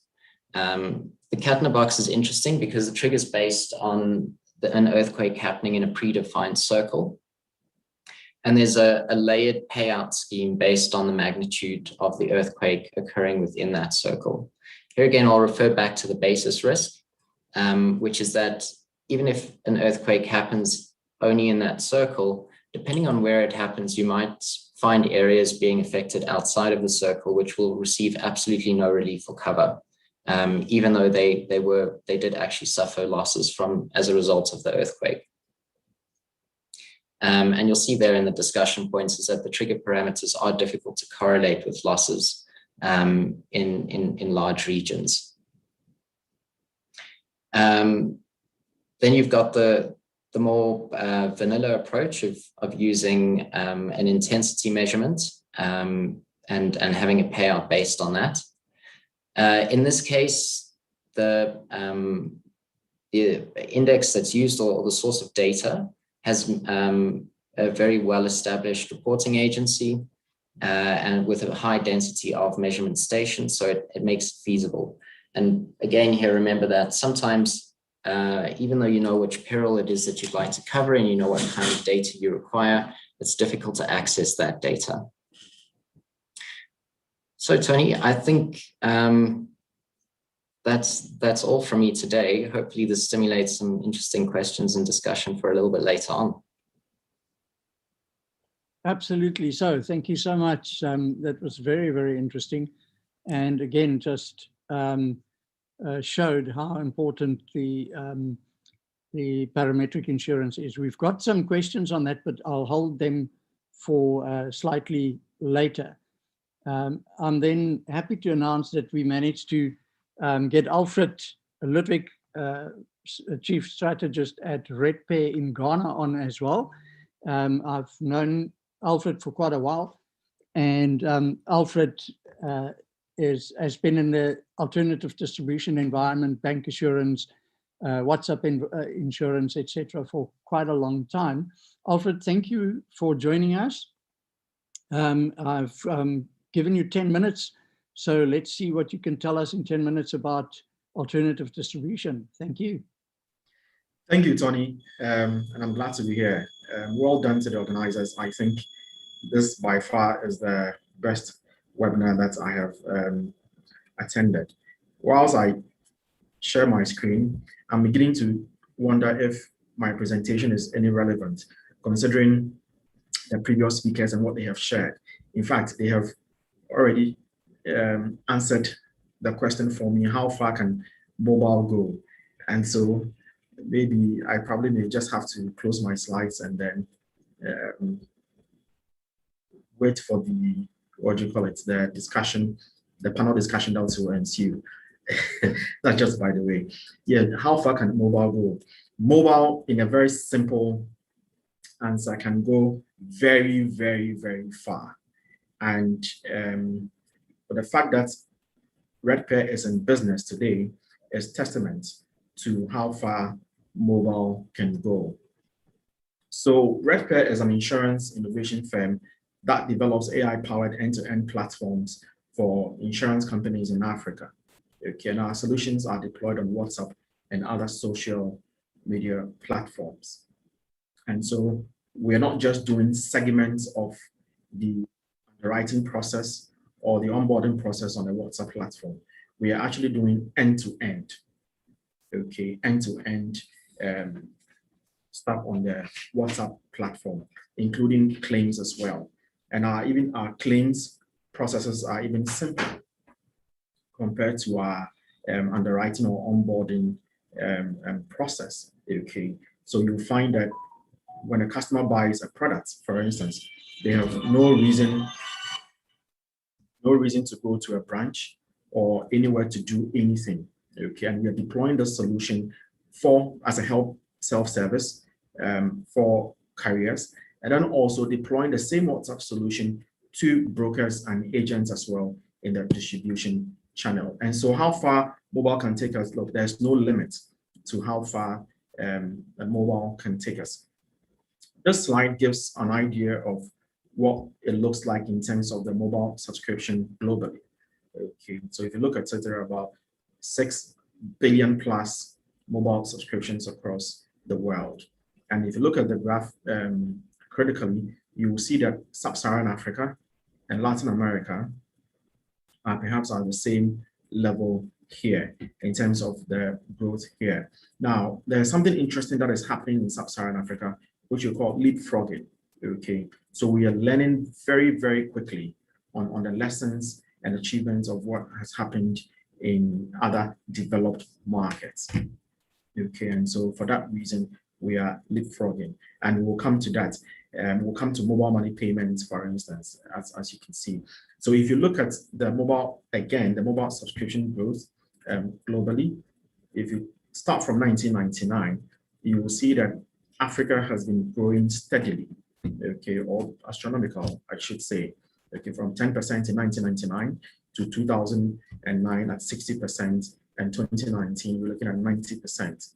And we have about 695 million mobile subscriptions on the continent of Africa. And so this actually presents a huge opportunity for the African market in terms of how far mobile can go.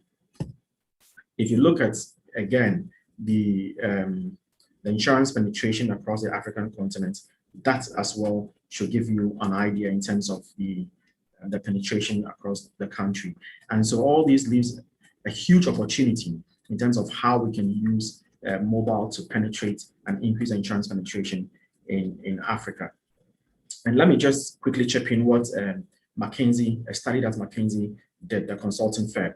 They tell us that in Africa, the potential of the African market in terms of insurance markets is about $68 billion in terms of gross written premium, okay, and that is the 8th largest in the world, okay. And so if you look at it here, you'll find that distribution of insurance in the African market, you have 91% of premiums that are concentrated in just about 10 countries, and then the rural population does not have access to most insurance products, and that is the untapped market.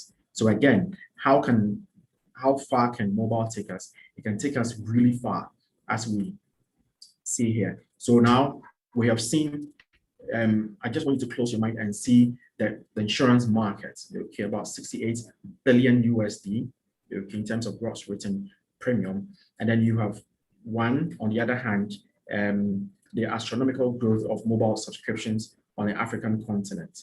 And then we come here and you also look at the mobile money payments penetration on the African continent.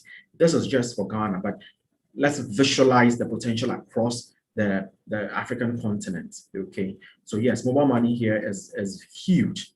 And for some of our panelists, for some of our attendees who may not be familiar with mobile money, the same as M-Pesa, like what you find in Kenya and then in East Africa. That is huge. That is huge. And so when you have a huge mobile subscription and you have mobile money and you have the umbrella being the huge market size of the insurance potential in Africa, then you have the right mix of how far mobile can take us. There's no limit. In fact, we think that we are yet to even begin to scratch the surface of how far mobile can take us here in the market. And if you take Ghana, for instance, with a population of almost 31 million people, you have about 56% of that population living in urban areas and 44% living in rural areas. And interestingly, look at it. You will see on your screen that here, the active phones are almost 40 million. Active phones in Ghana are almost 40 million. And this is not just unique to Ghana. When you zoom into the various different African countries, for instance, in sub-Saharan Africa, you'll find that the story is not different. And you have almost about half, 15 million, or half that number being internet users, okay, and 6 million being active social media users as well. So look, the potential in terms of how far mobile can take us, there is no limit. There is no limit in terms of how mobile can take us. And mobile money transactions here in Ghana has outstripped or outdone retail banking transactions that we currently have. And again, the story is not just unique to Ghana, but it's across the African continent, okay? And for us, the game changer has also been the messaging platforms, okay, as we'll see as a slide unfolds. So this slide gives you an idea of what the messenger apps around the world and your market share looks like. WhatsApp continues to dominate the market with about 56%, with Facebook being 30% and others having that for a share of 14%. Now, what are the business opportunities? Where can mobile take us? Everywhere. So we're looking at property insurance, we're looking at life insurance, we're looking at health insurance, and we're looking at accidental injury and death as well, which I will just zoom in a little bit in terms of some case studies of what we have done as Red Pair to be able to increase the insurance penetration and how far mobile has taken us and will take us as we go along as well.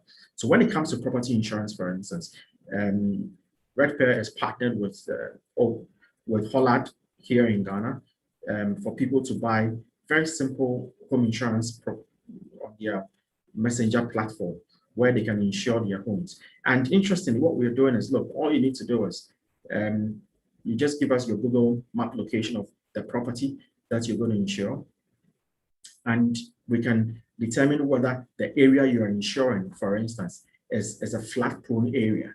If it's a flood-prone area, the algorithm will calculate, will let us know that it's a high risk, and so that high risk would have to be reflected in the premium that the customer would have to pay eventually. And all the documentation that the policyholder will get will be sent through the WhatsApp platform and via email as well. And then we'll zoom into the accidental injury and death cover that we partnered with Old Mutual to launch in 2019 as well. It's just a very beautiful and simple product. And that's a testament to how far mobile can take us, where you can simply buy an accidental cover at about 50 US cents, okay, on your WhatsApp platform, and you get insured immediately. And the cover covers your trip. It's just for the trip. Okay, this is an intercity cover. It covers your trip. And the beautiful thing, just like the other presentations or the earlier speakers pointed out, is that there's a customer service that is behind it. And what happens is that when you even buy a policy, okay, a call center agent calls you and thanks you for buying that simple policy and wishes you well. Now, we are using very simple telematic Bluetooth technology where we are able to even sense or pick signals for an accident and link with the National Ambulance Service to be able to get help to the accident victims immediately. Now, not only are we taking the customer experience to a different level, but now we are making insurance more meaningful to people, okay? So that when you buy a policy, the essence of buying an insurance policy is for them to be there for you at a time when you need them the most, okay? And that is how far mobile is taking us. And again, it's just scratching the surface. We haven't even gone deep into it yet.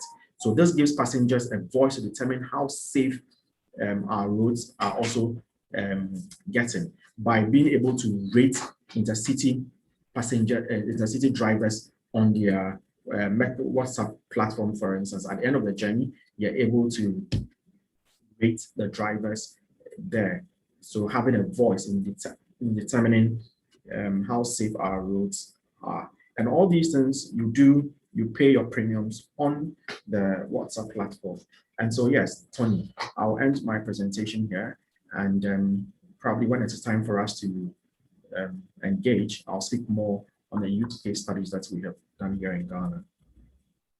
Great stuff. Thank you very much, Alfred. Yeah, and just to emphasize there, don't think that WhatsApp insurance is just a message on WhatsApp and then you interact with a call center or you have to do anything else. Everything, I've looked at an example with Alfred, and everything is end-to-end on WhatsApp. You could do the whole fulfillment, you could do the whole claims process, everything purely over WhatsApp. So fantastic innovations there. Thank you very much, Alfred. And next up, we're going to move to Bruce Saad. Bruce, I'm grateful that you managed to get the technology connected. Hopefully it holds. Thank you very much for taking the time to chat to us. Bruce is going to be talking a little bit around the importance of digital insurance in our environment. Very, very interesting presentation. Thank you, Bruce.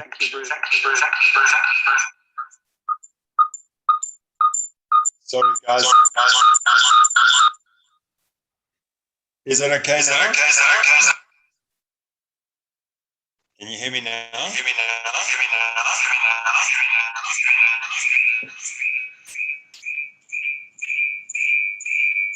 I hope this is part of the presentation. It's been a nightmare. Sorry, guys.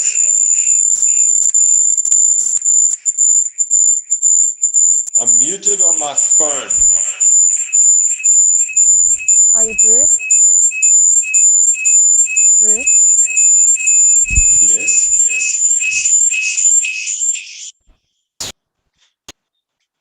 Something's. No, wait, it's awful, guys, sorry. Bruce? I can hear you. Can you please put your computer speaker off? Maybe to just eliminate the feedback.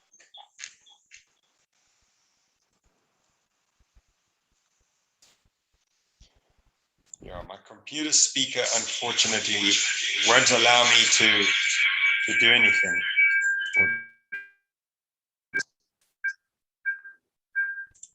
Can you lower your volume completely? How does it sound now? No, it's still bad.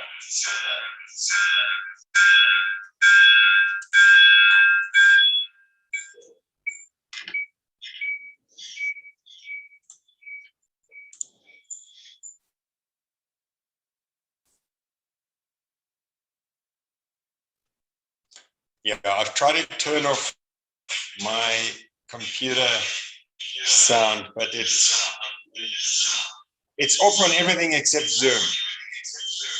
Yeah, Bruce, I think unfortunately, yeah, we'll have to abandon. What I will do, I will contact you afterwards and we'll do this presentation while I record that. And then we will make that presentation available because I've looked at it and I think it is an important part of the conversation for us. All right. Sorry about this. No, sorry about this, Tony. Sorry about it, everybody. We do know that technology doesn't always work with us. So we're going to go over into the discussion side of the panel. And we've got some interesting questions. I think it would have been, it's great. I think the first one, first question that we've got is around the parametric insurance. And Alex, it's an interesting question saying that is parametric insurance not a form of betting or just a mere wager?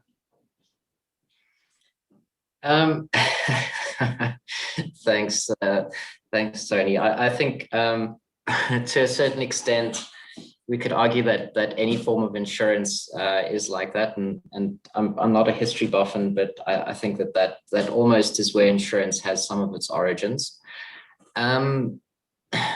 It's in my view, it's still very much based on data.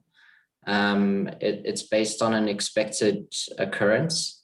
So if we try and link this back to something very vanilla like motor vehicle insurance, those policies are priced based on an insurance company's portfolio and their claims experience and the expected rate at which we expect accidents to occur. So we'll look at that portion only, because the other portion of a motor premium is how severe we expect any event to be. But theoretically, what happens in a motor insurance portfolio is you look at what the rate of accidents is for a given number of policyholders. In this case, with parametric insurance, you would look at what the rate of occurrence of any particular natural disaster is. So if we look at let's look at the earthquake example that I provided earlier. You would say, okay, well, we expect an earthquake to happen once every 5 years, for example, and then you would price it appropriately. So I think you're a little bit, you deviate a little bit from just taking a blind wager. It's very much backed by statistics. And here I see a panelist has said it's a form of derivative. So certainly, I don't think that there's an arbitrage element in it. Maybe if some of your policyholders buying these parametrics had more information and up-to-date data than you as the insurer did, then certainly there'd be an arbitrage opportunity. But yes, it functions far more like a derivative. And in fact, some of these parametrics are sold as derivatives, which overcomes the necessity for an insurance license to provide the cover. Mm-hmm. Yeah, very interesting aspect in terms of parametric. But yeah, I mean, it's an interesting debate whether insurance sometimes is a bit of a wager or a bet. And I think the whole idea is that with technology at the moment, and even in the past with modeling, etc., one can at least get a certain amount of certainty. It's not quite random when it gets to insurance. Yeah. There's also another question just for you, Alex. Is parametric insurance a form of arbitrage or derivative, if one could give it another name? Yeah, so thanks, Tony. I think that was the question that I was addressing just at the tail end of the previous point, which is that there's not really meant to be an arbitrage element. Again, I think if someone buying a parametric cover had more data than the insurer that was issuing it, or they had a more informed view of the particular trigger, then there would be arbitrage in it. But it does function very similarly to a derivative in that you have your strike price, and once you reach that strike, it pays out. And there again, I mean, because you are deviating from indemnification of loss, it again functions similarly to a derivative. Thanks, Alex. Lee, just a question for you from a bank insurance perspective. Obviously, I think one of the sort of really good advantages of being in a bank is that you've got as petabytes of data available to yourself on client behavior and customer behavior, etc. From a bank insurance perspective, are you able to optimize that? Can you scratch the surface there with dealing with that data and really optimizing it from an insurance perspective? Thanks, Tony. it was actually one of the reasons we were set up, because we were trying to find good uses of the data the bank sits on. Papaya has put a bit of challenges into the mix, but stuff that we think we've got around. But yeah, we were fortunate enough to build this company with data at a core. So it's hard to actually pick a single process in our business which doesn't utilize bank data. Everything from underwriting to claims modeling to sales processing to targeting, you name it, we pretty much use the data across the piece. Again, what's also a nice thing about a bank insurer is that we've got to leverage all the big data platforms the group has. So it's not just about that data, it's all the technology and the skills that goes around it. So, I've seen time and time again, companies can get a bit obsessed actually sometimes with, investing in platforms and everything else. But, it's really for us has been, how do you put the right business smarts on top of that data so you know what to do with it? So, it's not just about having that data, it's utilizing it effectively. I used to be a quant myself back in the day. So, I remember my manager hammering me about, it's not just about model building, you have to line up the operational, the technology processes such that it can be used in real life. Else all your work and effort is worth zero. Absolutely. And is AI part of your plans for the future?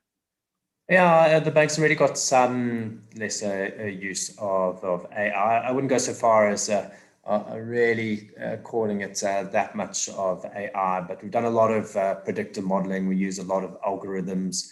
And as our skills develop and as those use cases come, we'll keep investing in the technology and seeing what happens. Great, thanks, man.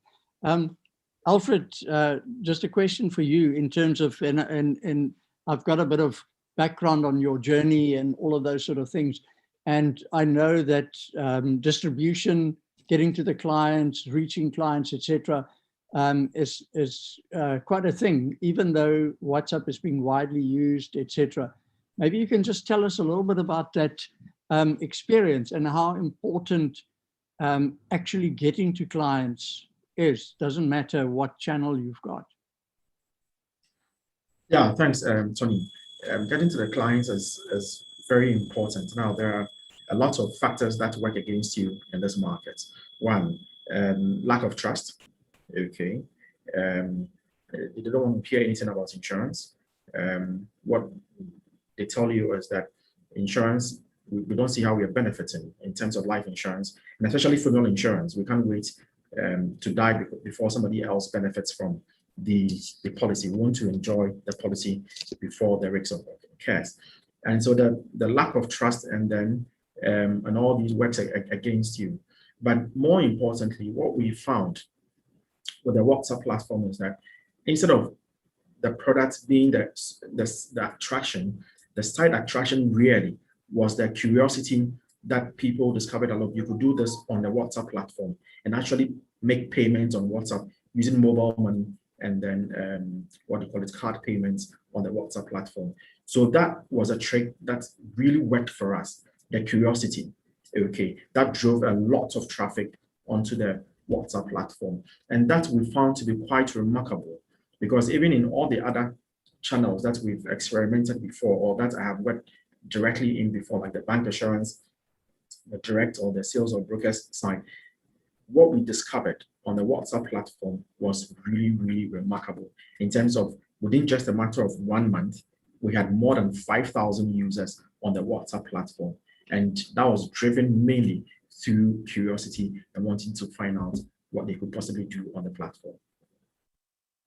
And once the clients are on the platform, how difficult is it to keep them on there and to keep them engaged? How do you manage that so that it doesn't just go into the background? Next time the guy gets onto a bus, he knows about you.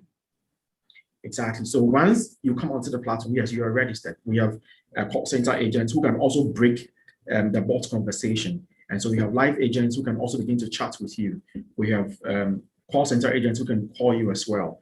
And what we discovered was that, yes, lack of education was a critical point. So most of them, we had to educate them on the products and to be able to spell out the benefits And what you have is that you actually have about 60% channel, 60% of the number of people on the platform buying a product subsequently. Okay. And so that is the kind of engagement that we did to make sure that all the traffic that was coming onto the platform were actually being produced into actual policies. Brilliant. Alfred, thank you very much for that feedback. Very, very interesting. And definitely, I mean, I've been in many African countries and looking at the distribution and the mobile use and mobile money, etc. I mean, it is definitely a gift shop for insurance if we tap that correctly. But thank you very much. I could carry on with this conversation with the three of you for a very long time. Alex, Alfred, and Lee, thank you very much for joining us, and thank you very much for an interesting session. I just want to end off again by saying, remember that the presentations and later on the videos will be available on the conference site. If you need them, there's 8 CPD points for people that attend. So make sure of that. Remember the OWLS competition as we go. And then lastly, I also want to just mention that at the moment, Cover has also got a competition. Well, it's not really a competition running, but if you sign up to Cover on our website, cover.coza, with the help of Emperor Asset Management, we've got at the end of August a 50,000 Rand cash prize going to one person who has signed up to Cover. And signing up to become a member of our various platforms comes at no choice. And as you know, we provide only the best information on insurance and financial services. So thank you very much for joining us now, and over to our host again. Thank you.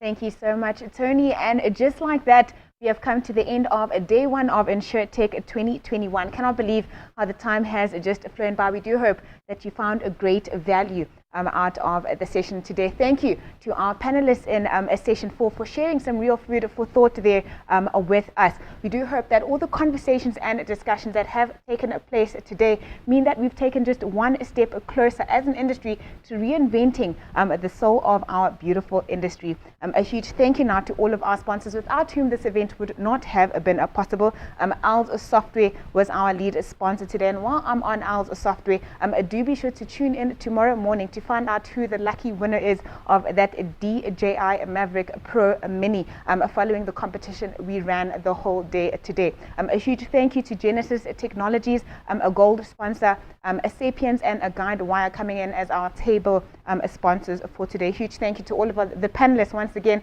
and speakers for sharing your valuable insights. We do appreciate it. A huge thank you. We cannot thank all of our attendees enough. We had well over 1,000 attendees online today, so that truly is phenomenal and speaks to the importance and value of these sessions. All right, this session will be, or these presentations and the videos will be available on the InsureTech website, so you can access them from there after the conference. From myself, Nondutsuro Mhlungu, and the CN&CO events team, it's been an absolute pleasure. Stay safe, stay warm, and see you tomorrow for day 2 of InsureTech 2021.